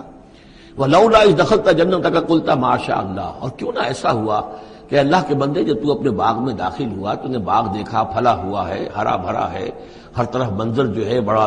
دل خوشکن منظر ہے، تو کہتا ماشاء اللہ۔ یہ پھر وہی مجلسی کلمہ آ گیا جس میں توحید کوٹ کوٹ کر بھری ہوئی ہے، ماشاء اللہ۔ یہ جو اللہ نے چاہا، جو اللہ نے چاہا، یہ سب اس کے فضل و کرم سے ہے۔ لا قوت الا باللہ، کوئی طاقت نہیں ہے اللہ کے سوا۔ اگر اللہ کی طرف سے یہ بات نہ ہوتی تو میرے اندر کوئی صلاحیت نہیں تھی۔ اللہ ہی کی ہے در حقیقت، یہ دین ہے اسی کی عطا ہے۔ ان ترن انا اقل منک مالا و ولدا، اگر تم دیکھ رہے ہو کہ میں تم سے کم ہوں مال میں بھی اور اولاد میں بھی، فعسى ربی ان یؤتینی خیرا من جنتک،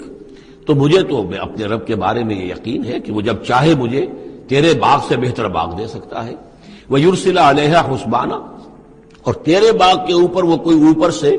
کوئی لو کا جھونکا ایسا بھیج سکتا ہے، من السماء، آسمان سے، فَتُصْبِحَ صَعِيدًا زَلَقًا، کہ یہ پورا باغ جو ہے یہ جو ایک ایسا چٹیل میدان ہو کر رہ جائے کہ یہاں کوئی درخت رہے نہ بیلے رہے۔ معلوم ہوا کہ ہر چیز جب آنکھ کھلی گل کی تو موسم تھا خزاں کا، یہ ہو سکتا ہے، عین ممکن ہے۔ اور یصبح ماؤہا غوراً، یا اللہ آسمان سے کوئی ایسی نہ بھی بھیجے کوئی چیز بلا، تو اس کا پانی ہی جو تمہارا یہ جو چشمہ چل رہا ہے وہ پانی ہی اگر زمین کے اندر گہرا اتر جائے، یہ چشمہ خشک ہو جائے، فلن تستطیع لہ طلبا، اور پھر تو پانی کہیں سے لا نہ سکے تو یہ باغ خود بخود اچڑ جائے گا۔ یہ سارے امکانات ہیں، مسبب الاسباب نے تمہارے لیے اس وقت سارے اسباب جمع کر رکھے ہیں، جب چاہے گا ان میں سے کسی ایک سبب کی بھی اگر تناب کھینچ لے تو یہ سارا معاملہ جو ہے یہ تو شیش محل کی طرح کا ہے، ایک ہی جو پتھر ہے وہ اس سب کو چکنا چور کر دے گا۔ وَأُحِيطَ بِثَمَرِهِ، معلوم ہوتا جو بہت ہی کوئی اللہ کا پہنچا ہوا شخص تھا، جو اللہ کا دوست تھا، اور اس کا دل دکھایا اس شخص نے، جس کو تانا دیا اسے انا خیر من کہ انا اکثر منک مالا و ولدا، تو اس حوالے سے اس کا دل دکھا ہے۔ اور یہ جان لیجئے کہ کسی اللہ والے کا من عادى لي وليا فاذنته للحرب، تو ایک حدیث قدسی ہے، جو شخص میرے کسی ولی کے ساتھ دشمنی کرے پھر میری طرف سے اس کے خلاف اعلان جنگ ہے۔ تو اس نے چونکہ یہ دل دکھایا ہے، اور فارسی کا ایک شعر بھی بڑا مزیدار ہے کہ ہیچ قوم را خدا رسوا نہ کرد، تا دلے صاحب دلے نامد میں درد، کسی صاحب دل کے دل کو ٹھیس لگتی ہے، درد اس کے اندر پیدا ہو جاتا ہے، صاحب دل ہو، اللہ کی محبت اس کے دل میں ہو اور اسے ٹھیس پہنچے، تو تا دلے صاحب دلے نامد میں درد، ہیچ قوم را خدا رسوا نہ کرد، قومیں بڑی رسوا ہو جاتی ہیں کسی ایک اللہ والے کی کہ دل جو ہے اس کی دل کو اگر تکلیف پہنچے۔ تو وَأُحِيطَ بِثَمَرِهِ، اس کا سارا ثمر سمیٹ لیا گیا، اللہ تعالیٰ نے جو کچھ اس کو دیا تھا وہ سلب کر لیا، باغ بھی ختم ہوا، اولاد بھی ختم ہوئی۔ فَأَصْبَحَ يُقَلِّبُ كَفَّيْهِ عَلَى مَا أَنفَقَ فِيهَا، تو وہ رہ گیا اپنے ہاتھوں کو ملتا ہوا، اپنی ہتھیلیوں کو ملتا ہوا، جسے ہم کہتے ہیں کفِ افسوس ملنا۔ یقلب کفیہ علی ما انفق فیہا، جو کچھ اس نے خرچ کیا تھا، انویسٹ کیا تھا، محنت کی تھی، کتنا عرصہ لگا تھا اس باغ کے پلاننگ میں، باغ کو اس نے لگایا تھا، کہاں کہاں سے پودے لایا ہوگا۔ ما انفق فیہا وہی خاویۃ علی عروشہا، اور وہ باغ جو ہے گرا پڑا ہوا تھا اپنی چھتریاں کے اوپر، کیونکہ جو انگور کی بیلیں ہوتی ہیں وہ ٹٹیاں ہوتی ہیں، چھتریاں ہوتی ہیں، وہ سب اوندھی پڑی ہیں۔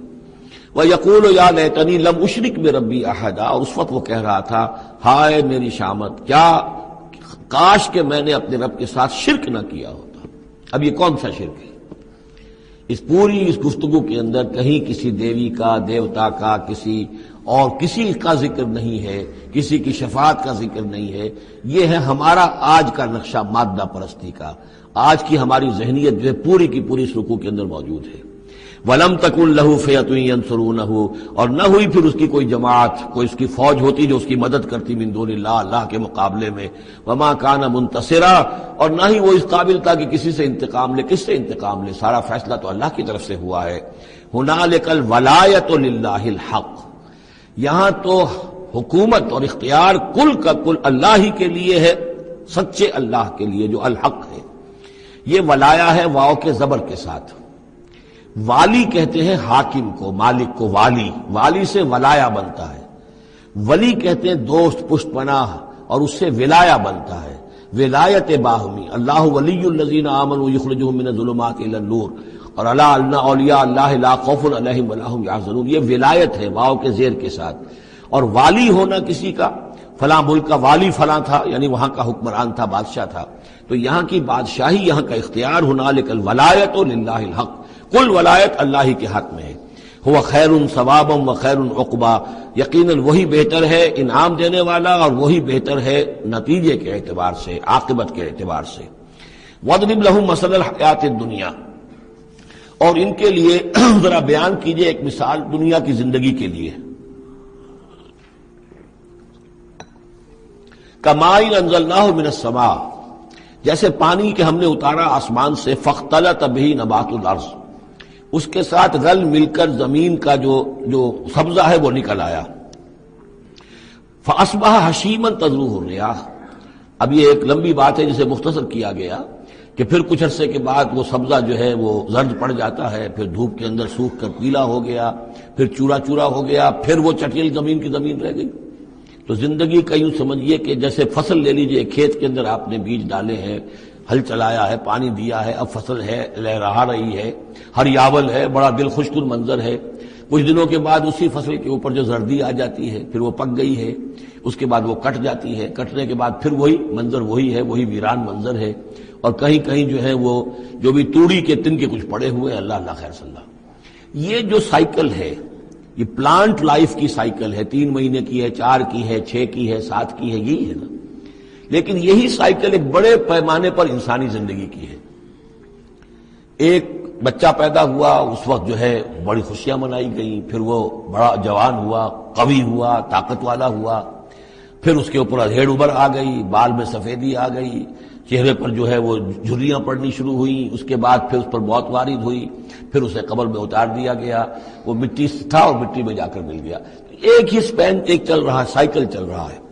یہ انسانی زندگی کا سائیکل ہے، اور یہ جو نباتاتی زندگی کا سائیکل ہے، فرق اس میں کچھ نہیں ہے۔ اوپر سے پانی آیا اور زمین کا سبزہ نکل آیا، اوپر سے روح آئی ہے، اور ہمارے یہ اجساد اس زمین سے نکلے ہوئے ہیں، ان دونوں نے مل کر ہمیں اس حیات دنیاوی کی ایک شکل دے دی ہے۔ روح اوپر سے آئی ہے، زمینی شے نہیں ہے۔ بولے روح من امر ربی، اور یہ کہ زمینی طور پر جو بھی کچھ ہے، جو نظام ہے یہاں کا، اس میں یہ ہمارا جسم بنتا ہے اپنے ماؤں کے پیٹوں میں، اور پھر یہ روح کے ساتھ مل کر اس دنیا کی زندگی کے اندر ایک جو ہے ایک وقفہ امتحان جو ہے اس کو بسر کر رہا ہے۔ وَاضْرِبْ لَهُم مَثَلَ الْحَيَاةِ الدُّنْيَا، ان کے لیے دنیا کی زندگی کی مثال بھی بیان کیجئے، کَمَاءٍ أَنزَلْنَاهُ مِنَ السَّمَاءِ، جیسے کہ پانی جو ہم نے اتارا آسمان سے، فَاخْتَلَطَ بِهِ نَبَاتُ الْأَرْضِ، تو پھر اس کے ساتھ سبزہ جو ہے زمین کا رل مل کر نکل آیا، فَأَصْبَحَ حَشِيمًا، پھر وہ ہو گیا چورا چورا، تَذْرُوهُ الرِّيَاحُ، کہ جنہیں ہوائیں لیے اڑتی ہیں، اڑتی پھر رہی ہیں۔ وَكَانَ اللَّهُ عَلَىٰ كُلِّ شَيْءٍ مُقْتَدِرًا، اور یہ اللہ تعالیٰ جو ہے ہر شے پر قادر ہے، اس کے لیے جیسے یہ سائیکل چل رہا ہے تمہارا نباتاتی، ایسے ہی حیواناتی ہے، ایسا ہی تمہارا انسانی زندگی کا ہے۔ المال والبنون زینت الحیات الدنیا، یہ زینت کا لفظ 3 مرتبہ اس صورت میں آیا ہے، اور یہ اس کا عمود ہے، میں بتا چکا ہوں آپ کو۔ انا جعلنا ما علی الارض زینۃ لها لنبلوہم ایہم احسن عملا، پھر آیا ترید و زینت الحیات الدنیا۔ اے نبی دیکھیے کہیں لوگوں کو گمان نہ ہو کہ محمد بھی دنیا کی زندگی کی زیبائش اور آرائش ہی پر ریجھے ہوئے ہیں، معاذ اللہ صلی اللہ علیہ وسلم۔ اب یہاں فرمایا یہ دنیا کی زندگی جو تمہاری ہے، اس میں اولاد اور مال، یہ تمہارے لیے زیبائش ہے، آرائش ہے، لیکن کتنی دیر کی؟ صرف اس زندگی کا معاملہ ہے، اسی کے لیے یہ ساز و سامان ہے جو برت لوگے، یہ رشتے جو ہیں یہ بھی یہاں ہی کے لیے ہیں۔ آخر میں تو ظاہر بات ہے کہ پھر جو ہے تمہیں اکیلے جا کر پیش ہونا اللہ کی عدالت میں، نہ کوئی باپ تمہارا ساتھ دے گا، نہ کوئی بیوی ساتھ دے گی، نہ کوئی بیٹا ساتھ دے گا۔ کلہم آتی ہے یوم القیامت فردا، اگلی سورہ جو ہے سورہ مریم، اس کے اندر یہ بات آ رہی ہے، اکیلے اکیلے جو ہے پھر وہ اپنا پورا محاسبہ جو ہے اس کو فیس کرنا ہے۔ المال والبنون زینت الحیات الدنیا، مال اور بیٹے یہ دنیا کی زندگی کی رونق ہے۔ والباقیات الصالحات، باقی رہنے والی تو نیکیاں ہیں۔ نیکی کوئی کمائی ہے اس 30 سال میں، 40 سال میں، 50 سال میں، تو ان کے لیے بقا ہے، مال کے لیے کوئی بقا نہیں ہے۔ الباقیات الصالحات خیر عند ربک ثواب و خیر عملا، وہ یقیناً بہتر ہیں تیرے رب کے نزدیک ثواب کے اعتبار سے، بدلے کے اعتبار سے بھی، اور توقع اور امید کے اعتبار سے۔ امید اگر کوئی لگانی ہے تو یہ مال اسباب سے نہ لگاؤ، امید اگر لگانی ہے تو اولاد سے نہ لگاؤ، امید لگانی ہے تو کوئی نیکی اگر ہے اور آخرت میں اس کا اجر و ثواب کی توقع ہے تو تمہارے لیے سہارا جو ہے اصل بننا چاہیے وہ۔ وَيَوْمَ نُسَيِّرُ الْجِبَالَ، اب یہ قیامت کا نقشہ کھینچا جا رہا ہے، اور جس دن کے ہم چلائیں گے پہاڑوں کو، وَتَرَى الْأَرْضَ بَارِزَةً، اور تم دیکھو گے کہ زمین بالکل ننگی ہو گئی ہے، کوئی اونچائی نہیں رہی، کوئی نیچائی نہیں رہی، کوئی اونچ نہیں، کوئی ٹیڑھ نہیں، کچھ نہیں، سیدھی چٹیل پہاڑ چل جائیں گے تو آئی بات ہے کہ یہ اونچائیاں ختم ہو جائیں گی۔ وَحَشَرْنَاهُمْ، اور ہم ان سب کو جمع کریں گے، وَلَمْ نُغَادِرْ مِنْهُمْ أَحَدًا، اور ان میں سے ایک کو نہیں چھوڑیں گے، کوئی بھی نسل انسانی کا جو حضرت آدم سے لے کر اور قیامت کے آخری ساعت تک جو لوگ بھی پیدا ہوں گے سب کے سب موجود ہوں گے۔ وَعُرِضُوا عَلَىٰ رَبِّكَ صَفًّا، وہ پیش کیے جائیں گے اپنے رب کے سامنے صفیں باندھے ہوئے۔ لَقَدْ جِئْتُمُونَا كَمَا خَلَقْنَاكُمْ أَوَّلَ مَرَّةٍ، یہ پہلے بھی مضمون آ چکا ہے، آ گئے ہونا ہمارے پاس جیسے کہ ہم نے پیدا کیا تھا پہلی مرتبہ۔ پہلی مرتبہ کب؟ عالم ارواح میں، وہ اکٹھے تھے سب کے سب۔ بعد میں جو دنیا میں پیدائش ہماری ہوئی ہے یہ تخلیق ہے دوسری مرتبہ، یہ زمینی تخلیق کے ساتھ روح کو جوڑ کر جو ہے یہ ہمارا در حقیقت یہ تخلیق ثانی ہے۔ تخلیق اول جو ہے وہ تو ہماری ارواح کی شکل میں ہوئی، اور وہی شکل میں تھی کہ آدم سے لے کر اگر کل دنیا کی زندگی 15,000 برس ہو، فرض کیجئے آدم کے بعد سے لے کر قیامت تک، تو 15,000 برس تک جتنے انسان نسل آدم میں پیدا ہوئے بیک وقت وہ موجود تھے اس وقت بھی، اور بیک وقت موجود ہوں گے قیامت کے میدان میں بھی۔ لَقَدْ جِئْتُمُونَا، آ گئے ہو ہمارے پاس، کَمَا خَلَقْنَاكُمْ أَوَّلَ مَرَّةٍ، جیسے کہ ہم نے پیدا کیا تھا تمہیں پہلی بار۔ بَلْ زَعَمْتُمْ أَن لَّن نَّجْعَلَ لَكُم مَّوْعِدًا، اس وقت ہم نے تم سے ایک قول و قرار لیا تھا، لست بربکم قالوا بلا، لیکن اس دنیا کی زندگی میں تمہیں یہ گمان ہو گیا تھا کہ تمہارے لیے ہم کوئی وقت وعدے کا وقت مقرر نہیں کریں گے، یعنی ملاقات نہیں ہوگی، تم بھول گئے تھے اس ملاقات کو، جی چرا رہے تھے ہم سے ملنے سے، الذین لا یرجون لقاءنا، جو ہم سے ملاقات کی امیدوار ہی نہیں ہے، اس خیال ہی کو ذہنوں سے دور رکھتے تھے کہ کبھی اللہ کے حضور میں حاضری ہے۔ ووضع الکتاب، اور اعمال نامہ لا کر رکھ دیا جائے گا، وضع۔ اب وہ اعمال نامہ کیا ہوگا؟ کون سا جائنٹ قسم کا کوئی کمپیوٹر ہوگا؟ ہر فرد نوع بشر آدم کی ہر نسل کا اس میں پورا کارنامہ زندگی محفوظ ہوگا۔ آپ کو معلوم ہے جیسے کمپیوٹر کے اوپر ایک بٹن دبتا ہے اور وہ سب آ گیا، اور ایک بٹن دبے گا اس کا پورا جو چھپ کر بھی آ گیا، ایک ایک فرد کی پوری زندگی کا ریکارڈ موجود ہے۔ جیسا کہ میں نے کئی بار عرض کیا، ان چیزوں کا ماننا اب جتنا آسان ہو گیا ہے، آج سے 100 برس پہلے ماننا اتنا آسان نہیں تھا۔ کس قدر گہرے ایمان بالغیب کی ضرورت تھی۔ آج تو یہ چیزیں ہمارے حساب کتاب میں آ رہی ہیں، چھوٹے چھوٹے سے بٹن کی طرح کا تو ٹیپ ریکارڈر ہوتا ہے کہ آپ سے ملنے کے لیے کوئی آیا ہے آپ کو پتہ ہی نہیں، اور اس کا جو بٹن ہے جو کوڈ کا آپ بٹن سمجھ رہے وہ ٹیپ ریکارڈر ہے، وہ آپ کے ساتھ جو گفتگو ریکارڈ ہو رہی ہے آپ کو پتہ ہی نہیں۔ جو صورتحال یہ ہو چکی ہے، ذرا لگائیے کہیں پر اور آپ کو معلوم ہوگا کہ آپ کی ساری گفتگو سن لیجیے آپ۔ تو یہ ساری ریکارڈنگ کے ہر چیز محفوظ ہو رہی ہے، اعمال نامے میں ہر شے موجود ہے۔ ووضع الکتاب، اور وہ لا کر اعمال نامہ رکھ دیا جائے گا، کہیں سے وہ کمپیوٹر شاید کس جگہ پر ہے اور وہاں سے وہ انسٹال جو ہے وہاں سے لا کر میدان حشر میں ٹکایا جائے گا۔ ووضع الکتاب فترى المجرمین مشفقین مما فیہ، تم دیکھو گے اب مجرموں کو ڈر رہے ہوں گے، کانپ رہے ہوں گے کہ اس میں کیا کچھ ہے۔ وَيَقُولُونَ، اور وہ کہتے ہوں گے یا ویلتنا، ہائے ہماری شامت، ما لہذا الکتاب، یہ کیسا اعمال نامہ ہے، لا یغادر صغیرۃ ولا کبیرۃ، اس نے تو کسی چھوٹی سی چھوٹی بات کو نہیں چھوڑا، نہ کسی بڑی بات کو چھوڑا، الا احصاها، مگر یہ کہ اس کو محفوظ رکھا ہوا ہے۔ اس نے تو مائنیوٹس ڈیٹیلز کو بھی اومٹ نہیں کیا ہے۔ کیسا یہ اعمال نامہ، ما لہذا الکتاب لا یغادر صغیرۃ ولا کبیرۃ الا احصاها ووجدوا ما عملوا حاضرا، ما عملوا، اور وہ پائیں گے جو بھی عمل انہوں نے کیا ہوگا اسے موجود۔ ولا یظلم ربک احدا، تیرا رب کسی پر ظلم نہیں کرے گا، یہ تمہارے اپنے اعمال ہیں۔ اب دیکھیے یہاں 6 رکوع ختم ہوئے، 7واں رکوع شروع ہو رہا ہے، اور 7ویں رکوع کی پہلی آیت سورہ بنی اسرائیل میں بھی یہی تھی، وَإِذْ قُلْنَا لِلْمَلَائِكَةِ اسْجُدُوا لِآدَمَ فَسَجَدُوا إِلَّا إِبْلِيسَ، بالکل ٹھیک درمیان میں سورہ بنی اسرائیل میں بھی 12 رکوع اس کے ہیں، 12 رکوع اس کے ہیں۔ سورہ بنی اسرائیل کی 111 آیات ہیں، سورہ کہف کی 110 آیات ہیں. یعنی یوں سمجھیے کہ نہایت حسین، متوازن، ہر اعتبار سے بہت ہی خوبصورت جوڑا ہے. اس کی نسبت زوجیت جو ہے اس سورہ بنی اسرائیل اور سورہ کہف کی بہت نمایاں ہے. میری ایک کتاب ہے، وہ اس میں آخری جو ہے اسی پر بحث ہے،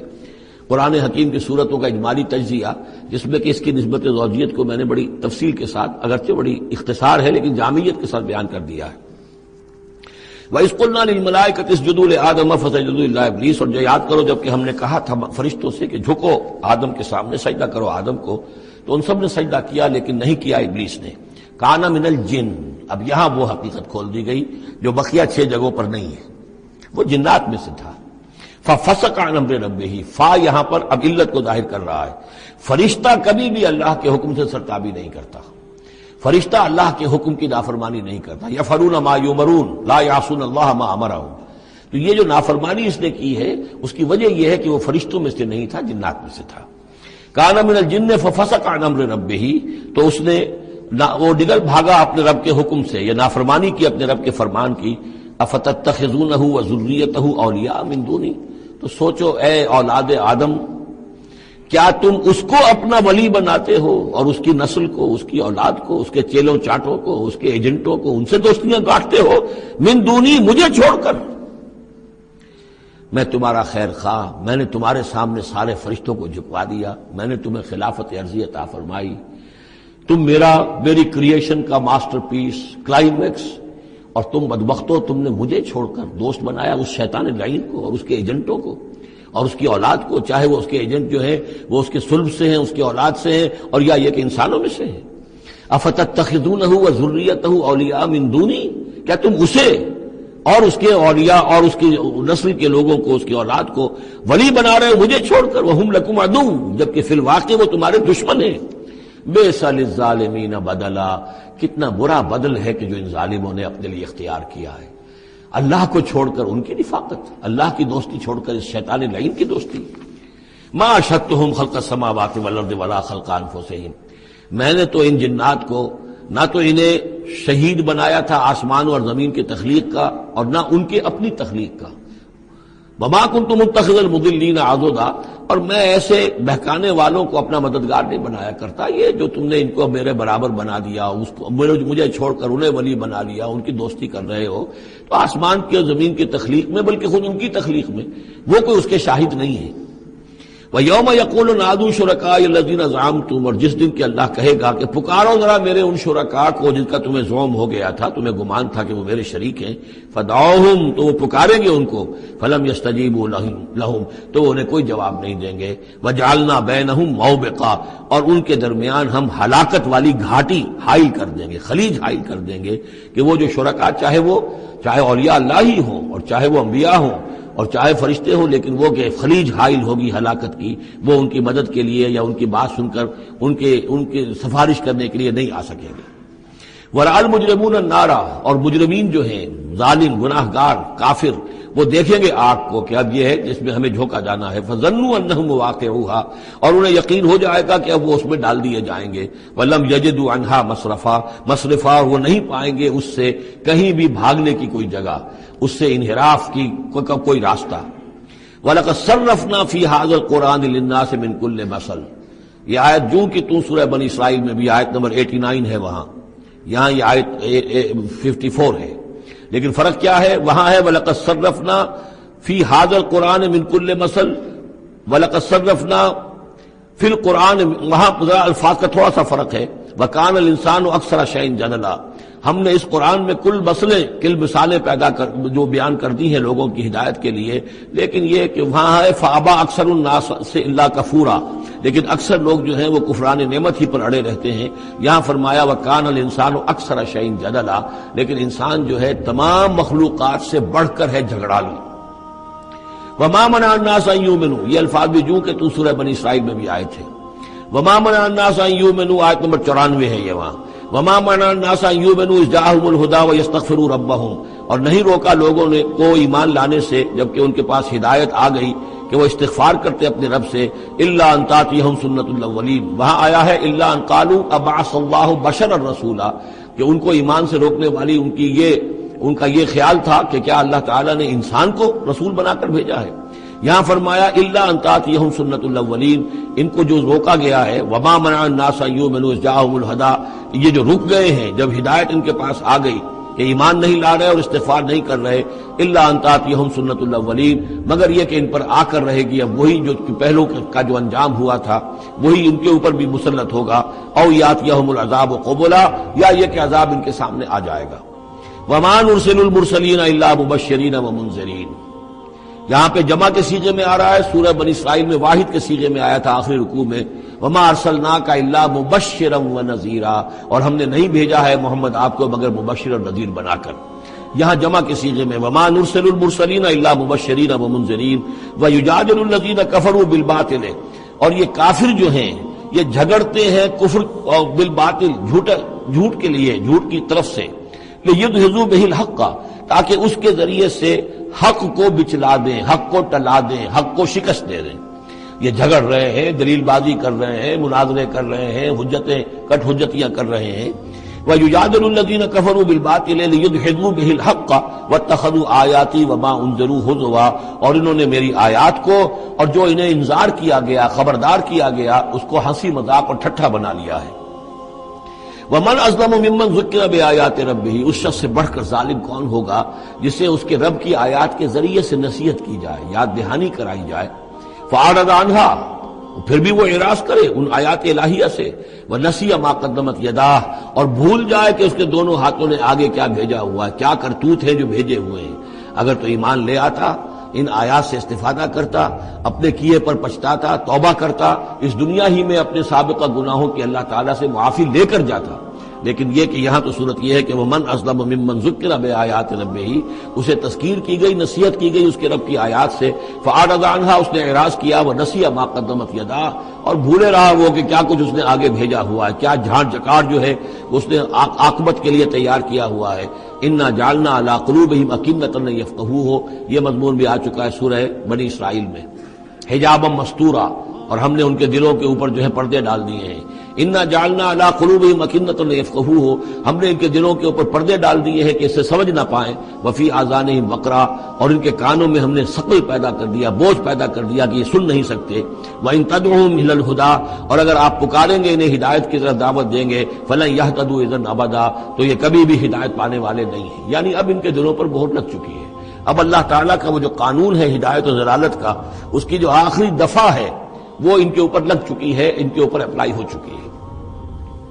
وَرَبُّكَ الْغَفُورُ ذُو الرَّحْمَةِ، اور آپ کا رب جو ہے بہت بخشنے والا ہے، بہت رحمت والا ہے۔ لَوْ يُؤَاخِذُهُم بِمَا كَسَبُوا لَعَجَّلَ لَهُمُ الْعَذَابَ، اگر وہ جو کچھ بھی ان کی کمائیاں ہیں، جو کرتوت ہیں، ان کے اوپر فوراً مواخذہ کر لیتا تو بہت جلدی ان کو عذاب جو ہے بھیج دیتا۔ اس سے پہلے آ چکا ہے، پھر زمین کے اوپر تو کوئی ایک انسان بھی باقی نہ رہتا اگر فوری طور پر انسان کو جو ہے سزا دے دی جائے۔ لَعَجَّلَ لَهُمُ الْعَذَابَ، تو اللہ تعالیٰ یقیناً بہت جلدی دے دیتا ان کو عذاب۔ بل لَهُم مَوْعِدٌ، نہیں، ان کے لیے ایک وقت ہے، وعدے کا وقت ہے جو معین ہے۔ لَن يَجِدُوا مِن دُونِهِ مَوْعِلًا، وہ اس سے کہیں سرکنے کی جگہ نہیں پائیں گے۔ جب وہ اجل آ جائے گی، جب وہ موعد آ جائے گا، جو وعدے کا وقت آ جائے گا، پھر جیسے پہلے ہم پڑھ چکے لا يستقدمون ولا يستاخرون، نہ اب آگے جا سکیں گے نہ پیچھے۔ وَإِذْ قَالَ وَتِلْكَ الْقُرَىٰ أَهْلَكْنَاهُمْ لَمَّا ظَلَمُوا، اور یہ وہ بستیاں ہیں جن کا کہ ذکر ہم قرآن مجید میں بار بار کر چکے ہیں۔ یہ احقاف کے اندر جو لوگ آباد تھے، اور یہ جو حجر میں لوگ تھے، اصحاب الایکا تھے، وہ عمورہ اور صدوم کی بستیاں تھیں۔ وَتِلْكَ الْقُرَىٰ أَهْلَكْنَاهُمْ لَمَّا ظَلَمُوا، ہم نے ان کے رہنے والوں کو ہلاک کیا جبکہ انہوں نے ظلم کی روش اختیار کی، شرک کی اور کفر کی روش اختیار کی۔ وَجَعَلْنَا لِمَهْلِكِهِمْ مَوْعِدًا، اور ان کی بھی ہلاکت اور بربادی کے لیے ہم نے ایک وعدے کا وقت معین کر دیا تھا، اس وقت معین سے پہلے عذاب ان پر بھی نہیں آ سکتا تھا۔ وَإِذْ قَالَ مُوسَىٰ لِفَتَاهُ لَا أَبْرَحُ حَتَّىٰ أَبْلُغَ مَجْمَعَ الْبَحْرَيْنِ أَوْ أَمْضِيَ حُقُبًا، اب یہ دو رکوع ہیں کہ جن میں حضرت موسیٰ علیہ السلام کے ایک سفر کا ذکر ہے۔ روایات میں جو بات معلوم ہوتی ہے، اور وہ اس قرآن مجید کے بیان کے ساتھ وہ چیز مطابقت رکھتی ہے، اس لیے بیان کر رہا ہوں کہ حضرت موسیٰ کو اللہ تعالیٰ نے حکم دیا کہ فلاں جگہ پر جاؤ اور وہاں تمہیں ہمارا ایک بندہ ملے گا، اور وہ بندہ جو ہے بہت صاحب علم ہے، کچھ عرصہ اس کے پاس رہو۔ ہو سکتا ہے کہ یہ حضرت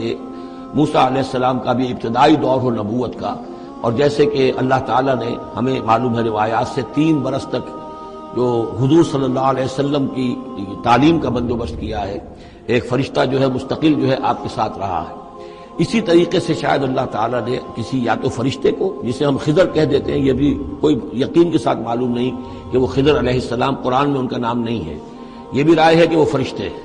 یہ بھی رائے ہے کہ وہ انسانوں میں سے کوئی انسان ہے جن کو اللہ تعالیٰ نے بہت لمبی عمر دے دی ہے، جیسے جن کو دے رکھی ہے ایک ابلیس کو، تو انسانوں میں سے ایک اچھے اپنے نیک اور اپنے پسندیدہ اور برگزیدہ انسان کو بھی اس نے بہت بڑی عمر دے رکھی ہے، وہ حضرت خضر ہے۔ واللہ عالم، اس کے بارے میں کوئی تفصیل ہم نہیں جان سکتے، لیکن یہ کہ حضرت موسیٰ علیہ السلام سے کہیں کسی جگہ پر ان کو یہ خیال آ گیا کہ شاید اس وقت روئے ارضی پر سب سے زیادہ علم جو ہے اللہ تعالیٰ نے مجھے عطا کیا ہے، لیکن اس کے لیے پھر ذرا تادیباً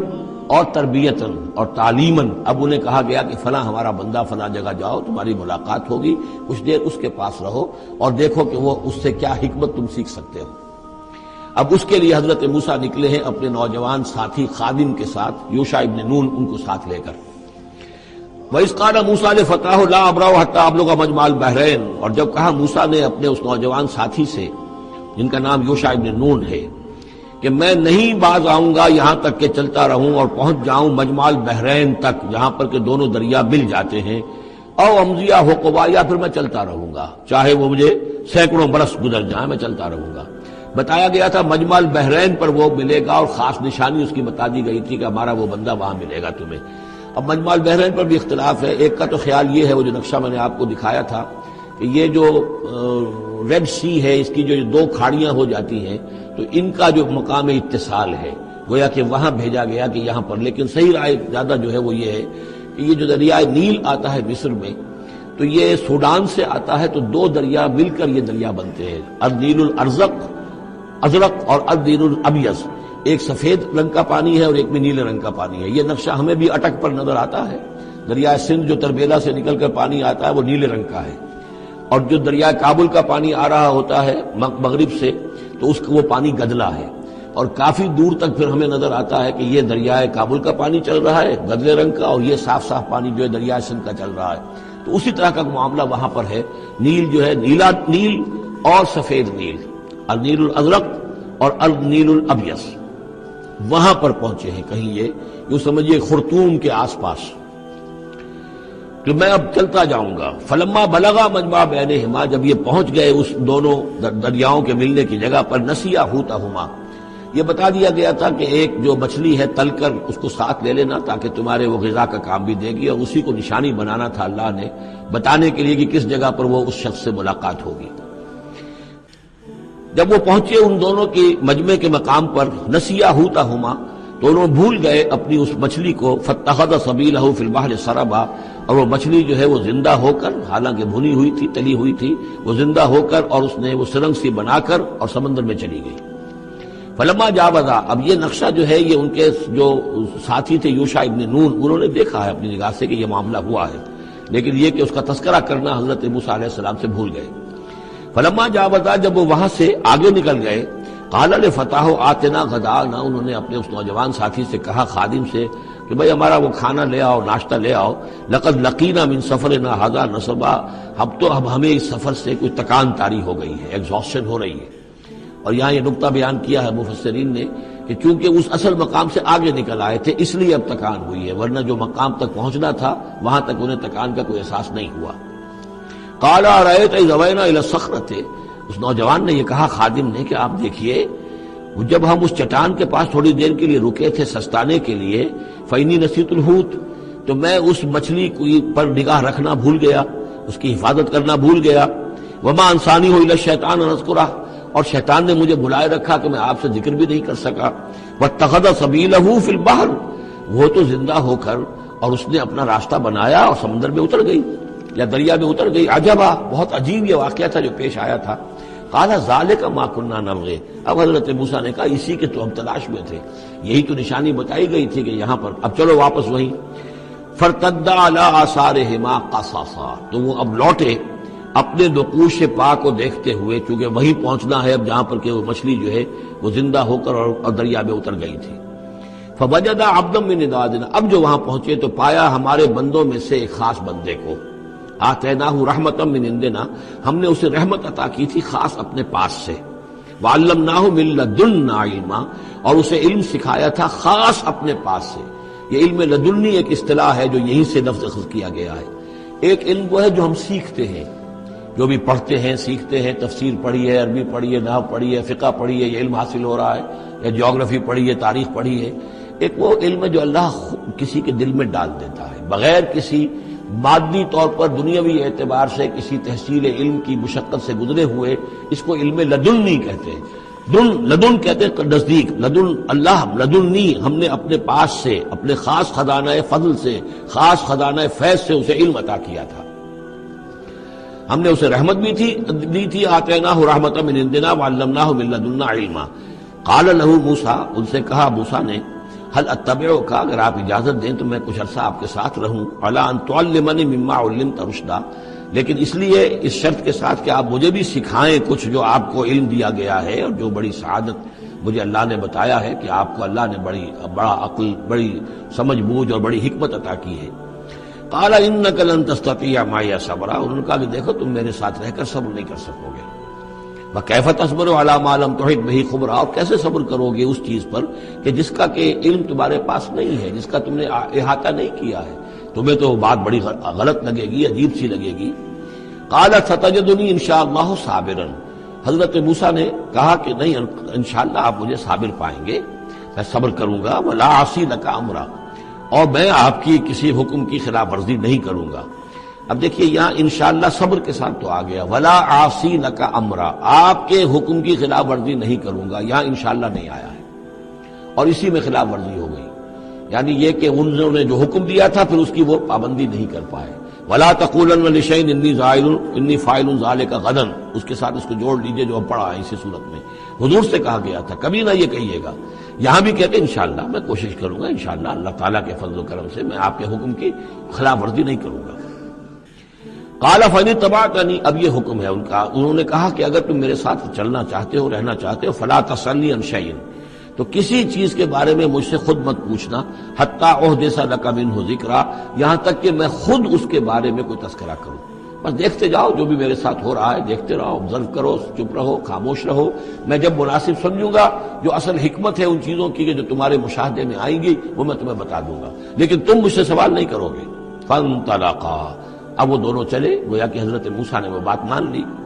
حتی اذا رکبا فی السفینۃ، یہاں تک کہ جب وہ دونوں سوار ہوئے کشتی میں، خرقہا، اب ان صاحب نے، یہ جو صاحب موسیٰ انہیں کہیں یا حضرت خضر کہیں، انہوں نے کشتی کا ایک تختہ اکھاڑ دیا۔ قال خرقتها لتغرق اهلها، اب حضرت موسیٰ علیہ السلام کہاں خاموش رہنے والے تھے، اتنا غلط کام کر رہے ہو، تم ساری اس کشتی کو ڈبونا چاہتے ہو،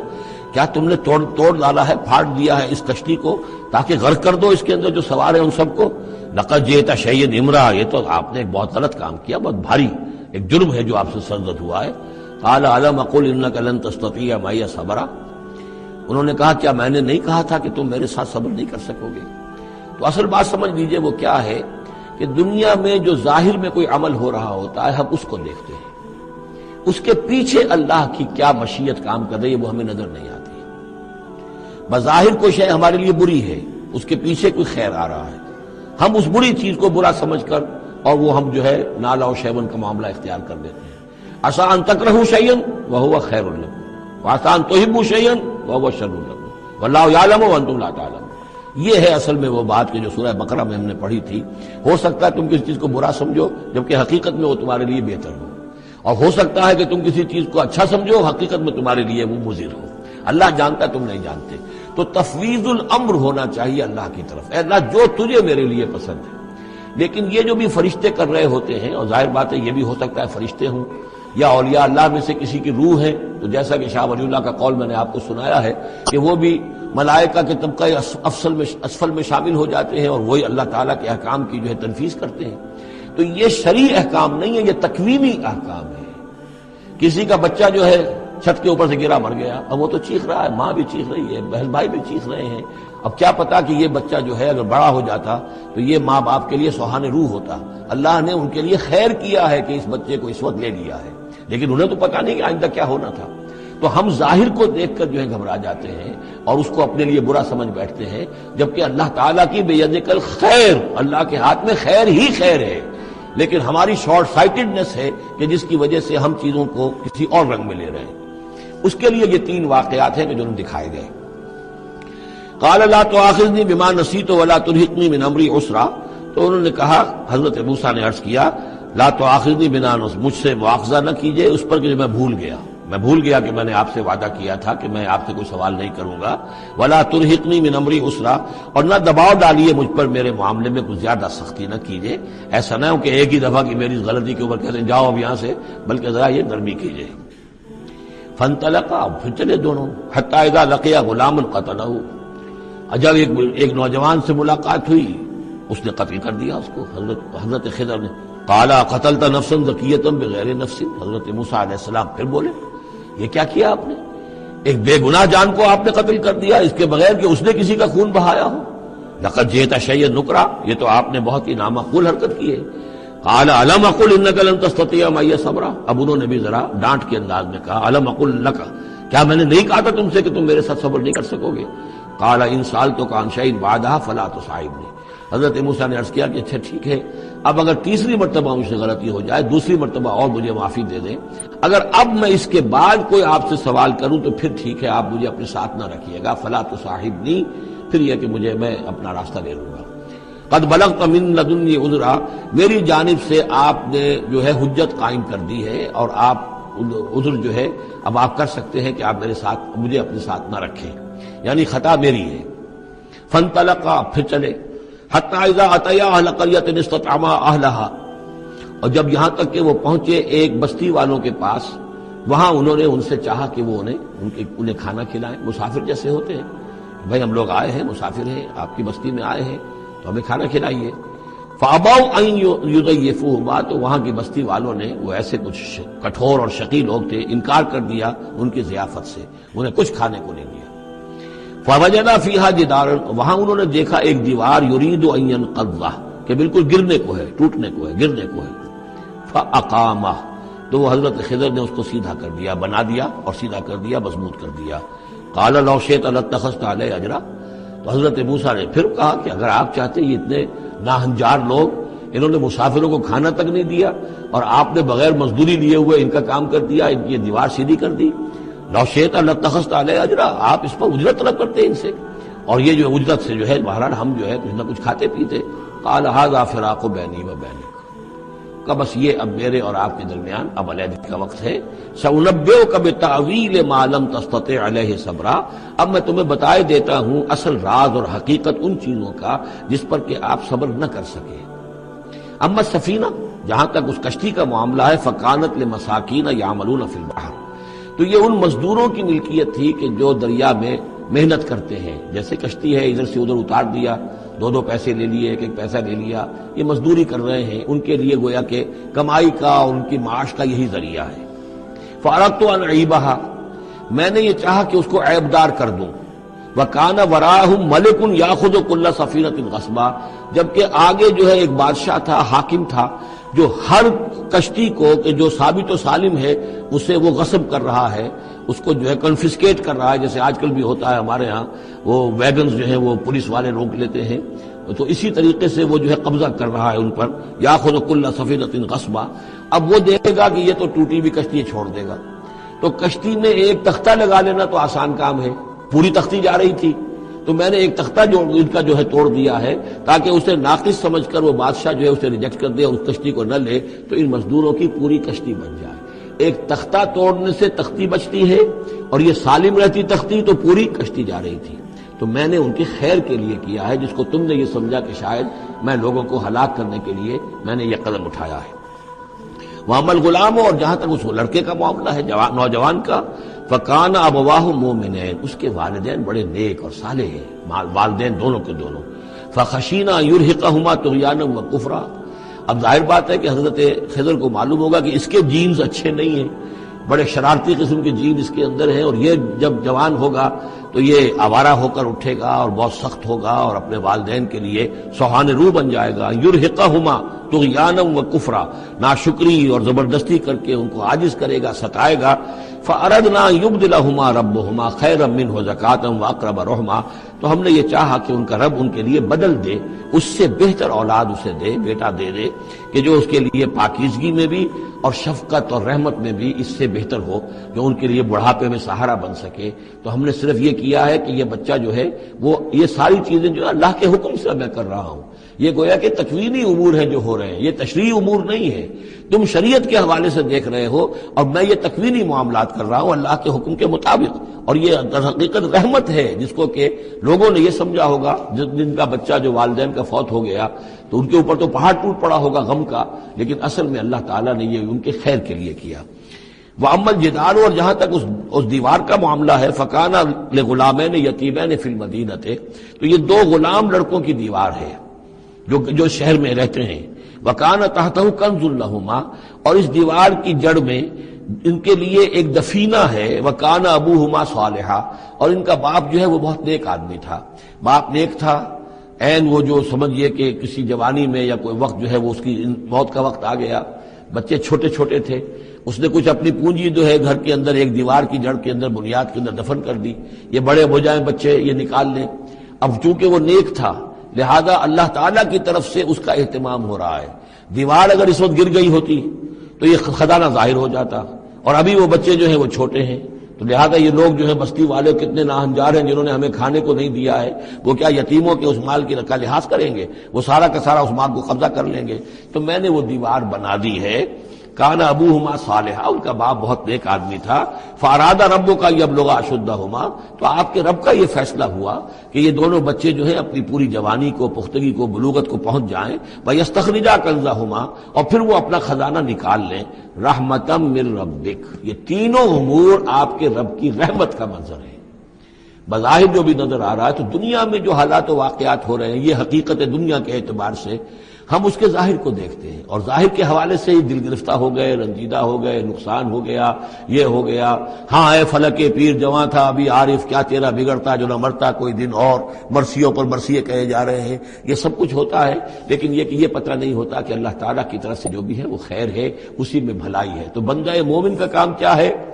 تفویض الامر الی اللہ، اپنے معاملات کو اللہ کے حوالے کر دے، راضی برضائے رب، جو اللہ کی طرف سے آیا کہ ہر ساقی ماریخت عین الطاف است، رحمتا من ربک، یہ سب کچھ رحمت تھا، رحمت ہے آپ کے رب کی طرف سے۔ وما فعلتہ عن امری، یہ میں نے اپنے جی سے نہیں کیا ہے، میرا فیصلہ نہیں ہے۔ یعنی یہ جو بھی تھے، چاہے فرشتے تھے اور چاہے کوئی نیک انسان ہے جنہیں اللہ نے بہت لمبی زندگی دے دی ہے، چاہے یہ کوئی روح ہے کہ جو انسانی شکل میں پھر آ گئی ہے، کہ جو اللہ تعالیٰ نے کسی ولی اللہ کی روح کو جو ہے وہ طویل زندگی دے رکھی ہے، کوئی بھی ہے، اس سے کوئی فرق واقع نہیں ہوتا، لیکن یہ کہ وہ در حقیقت کارکنان قضاء و قدر کی فوج میں ریکروٹ ہو گئے۔ وہ جو فیصلے کر رہے ہیں، جس کی تنفیذ کر رہے ہیں، اس کا شریعت سے تعلق نہیں ہے، وہ تکوینی امور ہے اللہ تعالیٰ کے۔ ذالک تعویل ما لم تستطع علیہ صبرا، یہ ہے تعویل، یہ ہے اصل حقیقت، یہ ہے اصل راز ان چیزوں کا جس پر کہ اے موسیٰ تم صبر نہ کر پائے۔ اب اس کے بعد جو ایک رکوع میں واقعہ آ رہا ہے ذوالقرنین کا، تو جو بھی 1-2 منٹ ہمارے پاس ہے اس میں میں تھوڑی سی تمہید بیان کیے دیتا ہوں کہ تو ایک سوال یہ بھی تھا کہ ذوالقرنین کون ہے؟ یہ کون ہے؟ یہ سمجھئے کہ اس صدی تک، تقریباً 1300 برس تک ہمارے مفسرین ان کے علم میں نہیں تھا کہ کوئی اتنا بڑا بادشاہ ہو رہا ہو جتنا بڑے بادشاہ کا ذکر ابھی ذوالقرنین کے حوالے سے آئے گا، تو لہذا لوگوں نے یہ سمجھا عام طور پر کہ سکندر اعظم، یہی معلوم تھا سکندر بہت بڑا فاتح تھا، وہ مقدونیہ سے چلا یونان سے اور دریائے بیاس تک آ گیا، کتنا بڑا، تو اس کو، لیکن یہ کہ اس کی سیرت و کردار جو ہے جو سکندر کی معلوم ہے اس کی کوئی مناسبت ذوالقرنین کے اس کردار سے نہیں ہے۔ ذوالقرنین اصل میں ایران کے بادشاہ تھے، اور ایران اس وقت 2 ملکوں میں اوپر میں منقسم تھا۔ اب بھی اگر ابھی کبھی نقشہ دیکھیں گے تو ایک علاقہ جو ہے ایران کا وہ تو ہے جو خراسان کا حصہ ہے، جو اصل ایران ہے اس کو بھی جو سمجھیے 2 حصوں میں، ایک پارس پرانا کہلاتا تھا جس سے فارس کا لفظ بنا ہے، اور دوسرا مادہ تھا، میڈیا یا مادہ۔ تو یہ ایک شخص ایسے ابھرے کہ جنہوں نے ان دونوں کو ملا کر ایک حکومت بنایا، اور وہاں سے سلطنت ایران کا جو یوں سمجھیے کہ جو ان کا ایک سنہرا دور ہے، اور ان کی عظمت و سطوت جس کی کہ وہ بہت زیادہ جس پر فخر کرتے ہیں، اس لیے کہ ایرانی قوم بڑی نیشنلسٹ ہے، نسل پرست ہے، ان کے اندر اپنی تاریخ پر، اپنی روایات پر جو ہے وہ بہت ان کو فخر ہے۔ تو وہاں سے وہ دور شروع ہوا، اور انہوں نے پھر اس علامت میں کہ میں نے 2 ملکوں کو جوڑ کر ایک بنایا ہے، اپنے تاج کے اندر 2 سینگ لگا لیے تھے، اور وہ جو ہے ذوالقرنین یہ لقب ان کا ہو گیا تھا، اس کے حوالے سے سوال کیا گیا اور اس کے بارے میں تفصیل جو اگلے رکوع میں آئے گی۔ وَيَسْأَلُونَكَ عَنْ ذِي الْقَرْنَيْنِ قُلْ سَأَتْلُو عَلَيْكُم مِّنْهُ ذِكْرًا صدق اللہ العظیم۔ ذوالقرنین کے بارے میں آپ کو بتا چکا ہوں کہ ان کا نام تاریخ میں جو مشہور ہے وہ کیخسرو یا سائرس، اور انہی سے اصل میں ایران کی عظمت کے دور کا آغاز ہوا تھا۔ چنانچہ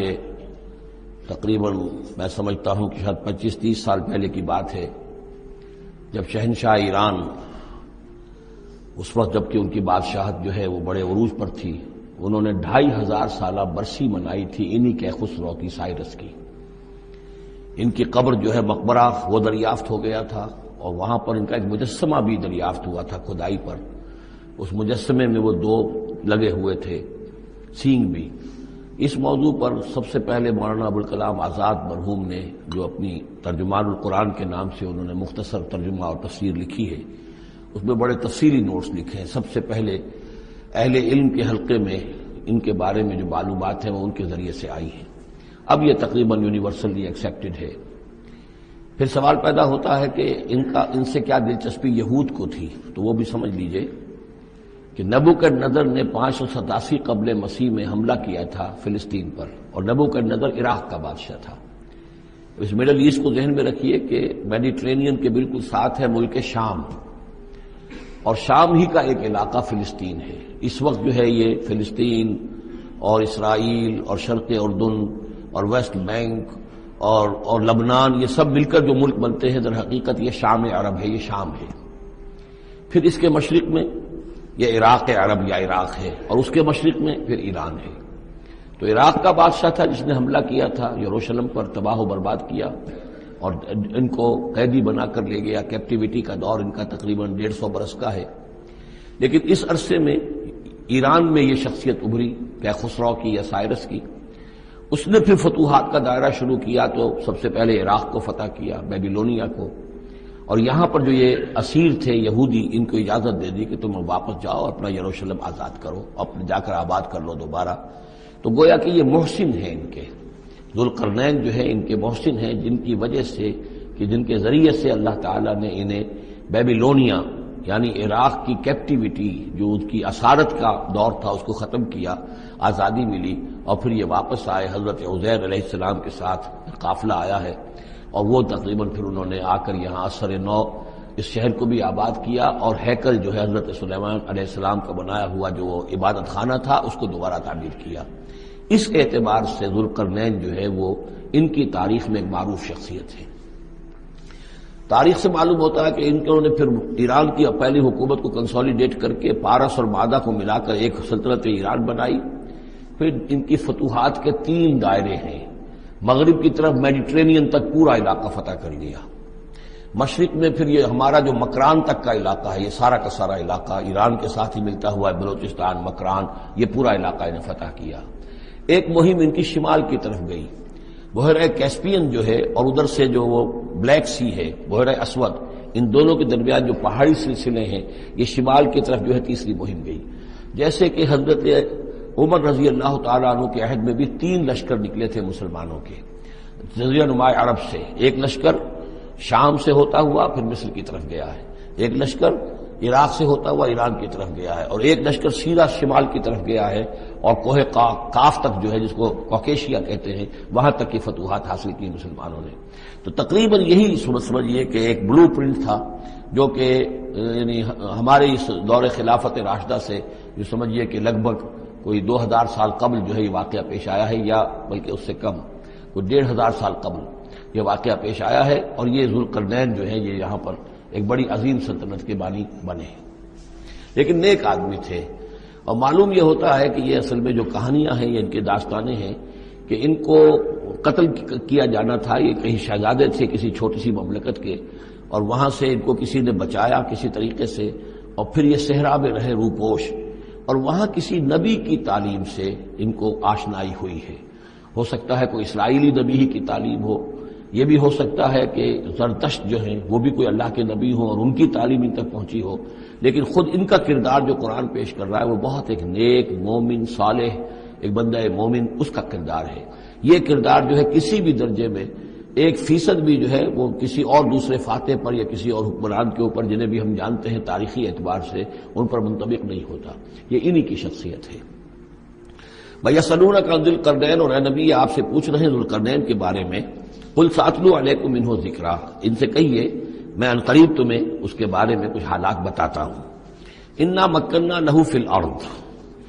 ہم نے اسے زمین میں بڑا تمکن عطا کیا تھا، غلبہ عطا کیا تھا. وَآتَيْنَاهُ مِن كُلِّ شَيْءٍ سَبَبًا، اور ہم نے اسے ہر طرح کا ساز و سامان، وسائل و ذرائع، تمام اسباب جو ہیں فراہم کر دیے تھے. فَأَتْبَعَ سَبَبًا، تو انہوں نے پھر ایک مہم تیار کی، یعنی ایک فتوحات کا دائرہ مغرب کی طرف. حَتَّى إِذَا بَلَغَ مَغْرِبَ الشَّمْسِ، یہاں تک کہ جب وہ سورج کے غروب ہونے کی جگہ تک پہنچ گئے. اب یہ پرانے زمانے میں ظاہر بات ہے کہ پورا اس سے زیادہ نقشہ تو لوگوں کو معلوم بھی نہیں تھا. جب میڈیٹرینین کے ساحل پر پہنچ گئے تو معلوم ہوا آگے تو سمندر ہے، اور سمندر میں پھر آدمی کو محسوس ہوتا ہے سورج ڈوبتا ہوا. اگر آپ ساحل سمندر پر کھڑے ہو کر دیکھیں تو معلوم ہوتا ہے سمندر میں سورج ڈوب رہا ہے. تو یہ گویا کہ مغرب الشمس بن گیا ان کے لیے، وہ یہ سورج کے ڈوبنے کی جگہ. حتیٰ اذا بلغ مغرب الشمس، جب وہ پہنچ گئے سورج کے غروب ہونے کی جگہ. وجدها تغرب في عين حمئة، تو انہوں نے دیکھا اسے ڈوبتے ہوئے، وہ ڈوب رہا ہے ایک بڑے گدلے سے سمندر کے اندر. وہ جو وہاں کا سمندر ہے بڑا گدلا سا ہے، یہ ایجین سی وغیرہ جو کہلاتے ہیں یہ بہت گدلے سے پانی کے ہیں. ووجد عندها قوما، اور وہاں انہوں نے ایک قوم کو پایا مراد یہ کہ اس قوم پر انہیں فتح ہوئی، جنگ ہوئی، انہوں نے ان کو شکست دی، اور وہ قوم گویا کہ اب ان کے رحم و کرم پر ان کی گویا کہ وہ محکوم ہو گئی.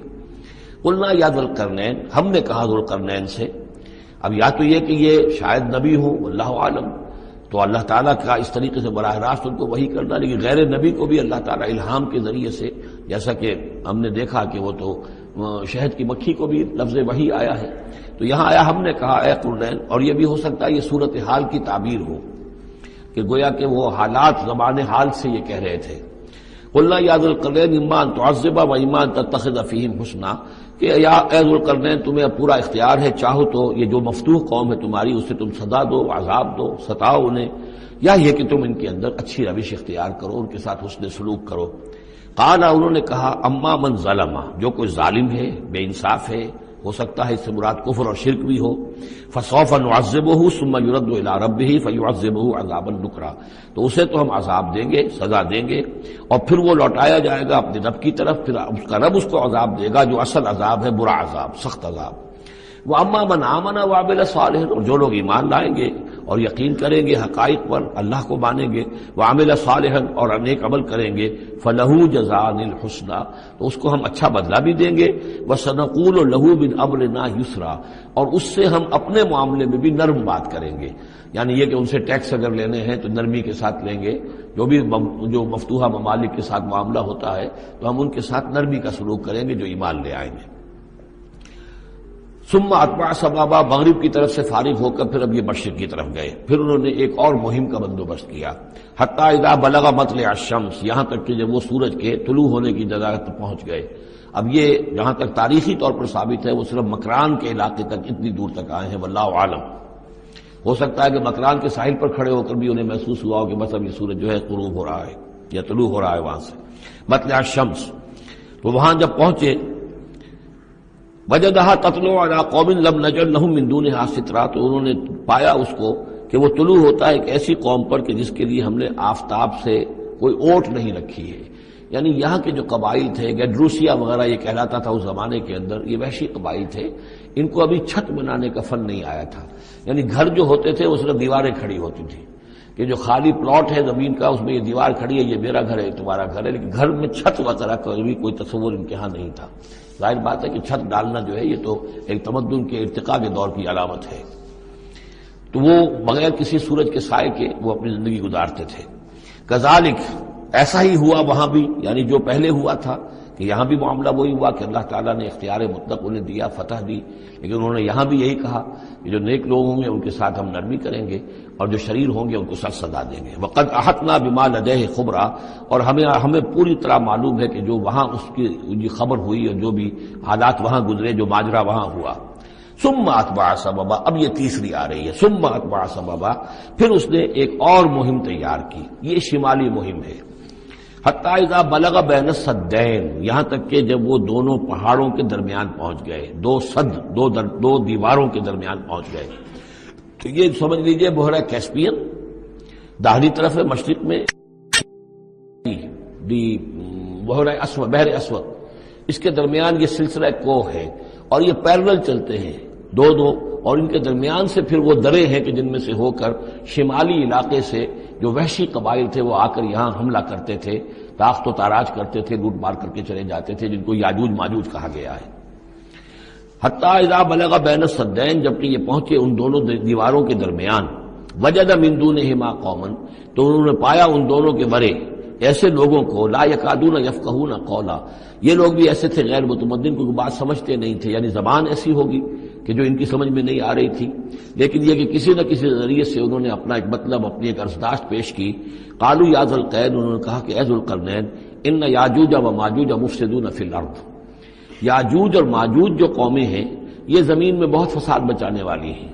فہل نجعل لک خرجا، تو کیا ہم آپ کے لیے ایک سالانہ خراج مقرر کر دیں، الا ان تجعل بیننا و بینہم سدا،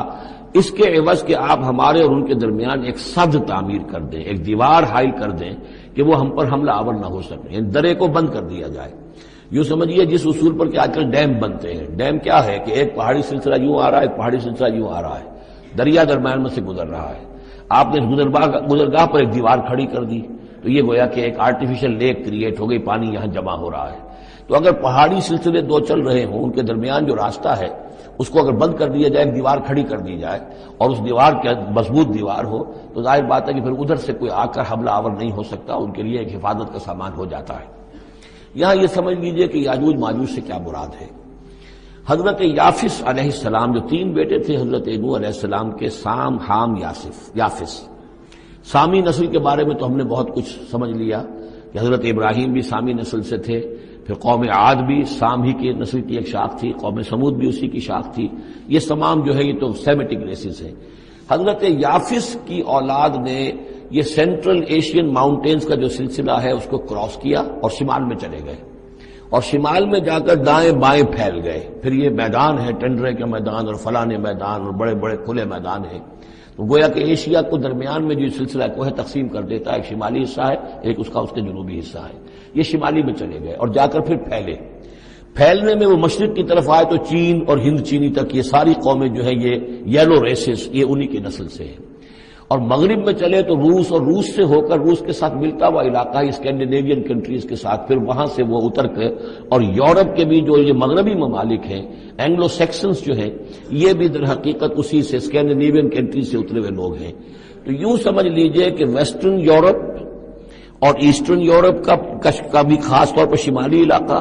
اور پورا یہ روس کا علاقہ، اور پورا صحرائے گوبی، اور پورا چین، اور وہاں تک جو ہے ہند چینی تک، یہ یافس کی نسل ہے۔ یافس کے جن بیٹوں کے نام تورات میں آئے ہیں، کئی نام ہیں، وہ کوئی ایک دو نہیں، ان میں گوگ اینڈ میگوگ بھی ہے، توبال بھی ہے، موسک بھی ہے، موسک ایک شخص کا نام ہے، اور ماسکو ہو سکتا ہے کہ اسی نے آباد کیا ہو اور وہیں سے وہ نام بنا ہو۔ توبال اور بالٹک سی جو ہے اس ایریا کے اندر جو ہے بالٹک سٹیٹس، توبال ان کے ایک بیٹے کا نام تھا، یہ تورات کے اندر نام دیے گئے ہیں۔ گوگ اینڈ میگوگ، یاجوج ماجوج، یہ بھی انہی کے بیٹوں کے۔ یہ تمام اقوام جو ہے یہ وحشی ہیں، اور یہ تاخت و تاراج کرنا، لوٹ مار کرنا، یہ ان کا طریقہ ہے، اور ان کا ہے ذکر جو یہاں پر ہو رہا ہے۔ یہ جو سیلاب آیا تھا، کولونیل سیلاب جو ہم پر آیا تھا، جس میں کہ یہ اینگلو سیکسنز تھے، یہ سب کے سب جو ہیں یہ اسی نارڈک ریسز سے ہیں، یہ بھی یاجوج اور ماجوج کی نسل ہے۔ ایک سیلاب ان کا آ چکا ہے جو آیا تھا یورپ کے سے نکل کر، یہ کولونیل سیلاب آیا اور پوری دنیا کے اوپر چھا گیا تھا، ایشیا اور افریقہ کو انہوں نے فتح کیا، کولونائز کیا۔ اب اگرچہ ان کی وہ بساط ایک دفعہ تو لپیٹ دی گئی ہے، وہ واپس چلے گئے ہیں، انڈائریکٹلی ہم پر حکومت کر رہے ہیں، ابھی ان کے جو ملٹی نیشنلز ہیں ان کے ذریعے سے، یا بینکوں کے ذریعے سے، IMF کے ذریعے سے، ورلڈ بینک کے ذریعے سے انڈائریکٹ حکومت ہے جو نیو ورلڈ آرڈر ہے۔ لیکن یہ ہے کہ ابھی ایک اور جو سیلاب ان کا آنے والا ہے وہ آتا ہے احوال قیامت کے معاملات میں۔ آرمگڈون کے بعد جب حضرت مسیح علیہ السلام کا نزول ہو چکے گا اور یہودیوں کا خاتمہ ہو چکے گا، اور پھر یہ کہ تمام جو عیسائی ہیں وہ مسلمان ہو جائیں گے، عیسائیت ختم ہو جائے گی حضرت مسیح علیہ السلام کے آنے کے بعد، اور مسلمان اور عیسائی مل کر ایک ملت بن جائیں گے، سب مسلمان ہوں گے۔ اس کے بعد آخری سیلاب پھر آنا ہے جو اس کے خلاف، وہ احادیث میں آتا ہے، پھر وہ یاجوج اور ماجوج کا ہوگا۔ اور میرے نزدیک یہ یاجوج اور ماجوج جو ہے وہ ایسٹرن علاقے سے آئیں گے، چائنا وغیرہ سے، ہند چینی سے۔ آرمگڈون جو ابھی ہونی ہے فوری طور پر بڑی جنگ، اس میں یہ لوگ جو ہے بیٹھے رہیں گے، یہ جنگ میں حصہ نہیں لیں گے۔ یہ مڈل ایسٹ میں جنگ ہوگی، یورپین پاور ساری ہوں گی، کرسچین پوری طاقتیں ہوں گی، اور ادھر جو ہے مسلمان ہوں گے، اور حضرت مہدی جو ظاہر ہوں گے، جو اللہ تعالیٰ ایک عنایت کرے گا مسلمانوں کو لیڈر عرب کے اندر، وہ پیدا ہوں گے، مجدد ہوں گے، اور ان کے ذریعے سے عرب کے اندر ایک اسلامی حکومت بھی قائم ہوگی۔ لیکن ان کے لیے مدد کے لیے خراسان کے علاقے سے فوجیں آئیں گی، مشرق سے آئیں گی، اور یہ علاقہ جو ہے وہ ہے جو ہمارے قریب ہے، اور ہم بھی اسی علاقے میں ہیں۔ اللہ تعالیٰ ہمیں توفیق دے کہ یہاں وہ ہم پہلے اس نظام میں خلافت قائم کریں، تاکہ یہاں سے پھر فوجیں جائیں اور حضرت مسیح کے ساتھ ہو کر اور حضرت مہدی کے ساتھ ہو کر عیسائیوں اور یہودیوں کے ساتھ جنگ کریں، اور بالآخر پھر یہ کہ پوری دنیا میں اسلام کا بول بالا ہوگا۔ لیکن جب یہ ہو چکے گا، اس کے بعد ایک سیلاب پھر آئے گا یاجوج اور ماجوج کا۔ تو یہ چونکہ پوری ایک سلسلہ ہے، ایک نسلیں ہیں اس کے اندر بہت سی، تو ان میں چونکہ تفسیری اعتبار سے بہت سی باتیں جو ہے مختلف آراء بھی سامنے آئیں گی، تو میں نے جو رائے میری ہے وہ آپ کے سامنے بیان کر دی ہے۔ اس وقت میں وہ یاجوج ماجوج تھے جو ان شمالی دروں سے آ کر حملے کرتے تھے۔ قالوا یا ذا القرنین ان یاجوج و ماجوج مفسدون فی الارض، وہ جو میں نے عرض کیا ہے کہ قیامت کے قریب بھی معاملہ ہوگا، یہ سورہ انبیاء کی آیات 97-98 ہے۔ حتی اذا فتحت یاجوج و ماجوج وهم من کل حدب ینسلون واقترب الوعد الحق فاذا هي شاخصۃ ابصار الذین کفروا۔ اب زیادہ دور نہیں، ہم سورہ انبیاء بھی قریب ہی آ رہی ہے، انشاءاللہ وہاں اس کو ہم پڑھیں گے۔ تو دو جگہ قرآن مجید میں یاجوج اور ماجوج کا ذکر ہے، ایک یہ جو قریب قیامت میں ان کا جو ظہور ہونے والا ہے، ایک اس وقت کا معاملہ یہ چھوٹا سا تھا کہ جو ذوالقرنین کے سامنے آیا ہے۔ تو کیا ہم آپ کے لیے ایک سالانہ خراج طے کر دیں تاکہ آپ ہمارے لیے یہاں ایک سد تعمیر کر دیں، ایک بند باندھ دیں یہاں پر؟ قال ما مکنی فیہ ربی خیر۔ اب دیکھیے ان کا کردار، ان کا مجھے جو کچھ میرے رب نے دے رکھا ہے، دولت دے رکھی ہے، مال دے رکھا ہے، وہ بہت بہتر ہے اس سے کہ جو تم مجھے پیش کر رہے ہو، مجھے خراج کی ضرورت نہیں ہے۔ ہاں تمہاری ایک ضرورت ہے، میں وہ پوری کر دیتا ہوں۔ فاعینونی بقوت، مجھے مین پاور فراہم کرو، باقی ساری سامان جو ہے میں فراہم کر لوں گا، لیکن بہرحال اس کو بنانے کے لیے، دیوار بنانے کے لیے اور دونوں پہاڑوں کے درمیان اتنی بڑی جو سد تعمیر کرنے کے لیے جو مین پاور چاہیے، اعینونی بقوت، تو محنت کے ذریعے سے، مین پاور کے ذریعے سے میری مدد کرو۔ اجعل بینکم و بینہم ردما، میں ان کے اور تمہارے درمیان ایک موٹی دیوار بنا دوں گا۔ آتونی زبر الحدید، لاؤ میرے پاس تختے لوہے کے۔ حتی اذا ساوا بین الصدفین، یہاں تک کہ جب دونوں جو اونچانے تھیں اس کے درمیان کا پورا علاقہ پر ہو گیا، بھر گیا، وہ لوہے کے تختے جو ہیں اس کے اندر بھرے جا رہے ہیں۔ حتی اذا ساوا، برابر کر دیا دونوں بھاگوں تک پہاڑ کی، قال انفخوا، اب ان کا کہ آگ جلاؤ اس کے نیچے، وہ دہکا دی بھٹی جس سے کہ اب وہ لوہا گرم ہوا اور لوہے کی تختے جو ہیں وہ گرم ہو گئے۔ حتی اذا جعلہ نارا، جبکہ وہ سارے کے سارے لوہے کے جو تپ گئے خود اور سرخ ہو گئے۔ قال آتونی افرغ علیہ قطرہ، تو کہا لاؤ میرے پاس پگھلا ہوا تانبا کہ میں اس کے اوپر انڈھیل دوں۔ تو اس طریقے سے گرین فورس کنکریٹ سے بھی 10 گنا سمجھیے مضبوط شے انہوں نے بنا دی کہ اس میں لوہا اور پھر لوہا سیسا یا تانبا پلایا ہوا، تو اس طریقے سے ایک بڑی مضبوط دیوار قائم کر دی۔ اس دیوار کے جو آثار اب بھی موجود ہیں، دیوار تو موجود نہیں ہے، یہ داریال اور دربند کے درمیان یہ کشادہ راستہ ہے اب بھی، یہ ویسٹ کوسٹ جو ہے کیسپین کا، اس کے ساتھ اس کی لمبائی 50 میل اور اس کی اونچائی 29 فٹ اور 10 فٹ چوڑی یہ دیوار تھی جو اس وقت بنی ہے، یعنی جس طریقے سے کہ بنتے ہیں بڑے بڑے بند، ان سے بھی بڑی یہ تھی سد تعبیر کی گئی۔ السد العالی کہلاتا ہے، اسوان ڈیم جو ہے جو مصریوں نے بنایا تھا، بہت بڑا ڈیم، السد العالی، اونچی دیوار۔ تو ہمارے ہاں یہ تربیلا اور منگلا یہ سب کیا ہے، یہ اسی طرح کے ڈیم ہیں کہ پہاڑی سلسلے آ رہے ہیں، دریا جا رہا تھا، وہاں آپ نے دیوار کھڑی کر دی، پانی رک گیا اور وہ جھیل بن گئی۔ فمستطاعوا ان یظہروہ، تو انہوں نے کہا کہ اب یہ لوگ نہ تو یہ اس کے اوپر سے آ سکیں گے، اس کو نہ چڑھ سکیں گے، وما استطاعوا لہ نقبا، نہ اس میں کوئی سوراخ لگا سکیں گے، نقب لگا سکیں گے۔ قال ھذا رحمۃ من ربی، یہ سب اتنا بڑا کارنامہ کر کے بھی انہوں نے کہا یہ سب رحمت ہے میرے رب کی طرف سے، میرا کوئی کمال نہیں، یہ سب اللہ کی طرف سے ہے۔ فَإِذَا جَاءَ وَعْدُ رَبِّي، اور جب میرے رب کا وعدہ آئے گا، جَعَلَهُ دَكَّاءَ، وہ اس پوری دیوار کو جو ہے ریزہ ریزہ کر دے گا، ختم ہو جائے گی دیوار۔ اب وہ دیوار وہاں موجود نہیں ہے، وہ ختم ہو چکی ہے امتداد زمانہ سے، اب اس کے کوئی آثار باقی نہیں رہے، بس آثار معلوم ہو جاتے ہیں کہ یہاں وہ دیوار ہوتی تھی، جس سے یہ میں نے ڈائمنشنز آپ کو دیے ہیں۔ وَكَانَ وَعْدُ رَبِّي حَقًّا، اور میرے رب کا وعدہ جو ہے وہ حق ہے، سچ ہے، پورا ہو کر رہے گا۔ وَتَرَكْنَا بَعْضَهُمْ يَوْمَئِذٍ يَمُوجُ فِي بَعْضٍ، اب جب یہ وقت آئے گا اللہ تعالیٰ کا قیامت کا وقت، تو ہم چھوڑ دیں گے اس روز ان کو، یہ ایک دوسرے میں گتھم گتھا ہو جائیں گے۔ یہ جو کچھ ہونے والا قرب قیامت سے پہلے جس قسم کے لشکر آنے ہیں اور جیسی جنگیں ہونی ہیں، اور یہ جو یاجوج ماجوج جب آئیں گے تو آتا ہے احادیث کے اندر کہ پورے دریا، پورے سمندر پی جائیں گے، ہر چیز کھا جائیں گے، اور یہ معلوم ہوتا ہے کہ چینیوں کے ہاں تو خاص طور پر سانپ بچھو جو شے ہو، کتا بلی، ہر شے چٹ کر جائے، کوئی شے نہیں چھوڑتے۔ اور میں سمجھتا ہوں کہ شاید آدم خور بھی ہو یہ کہ کسی وقت میں جب ان کو ضرورت پڑے تو آدمی کو بھی کھا جائیں، جو کتے کو، بلی کو، سانپ کو، بچھو، ہر چیز کو کھا جائے۔ تو ان لوگوں کا معاملہ جو ہے واقعتاً یہ جب ابھی تو ذرا رکے ہوئے ہیں، کنٹینڈ ہے ایک طرح سے، لیکن ایک وقت میں ان کا بند کھلے گا، اور چونکہ پھر یہ جو ہے تمام چاروں طرف ان کے پہاڑ ہیں، ہر پہاڑ کی اونچائی پر سے من کل حدب ینسلون نیچے اترتے ہوئے نظر آئیں گے۔ اور یہ نقشہ بعین ہی اسی طرح اخبارات میں آیا تھا جب 62 میں وار ہوئی ہے نیفا میں، جو ہندوستان کا مشرقی جو علاقہ تھا جہاں کے چین اور بھارت کی جنگ ہوئی ہے، تو اس کے الفاظ جو اخبارات میں آئے تھے وہ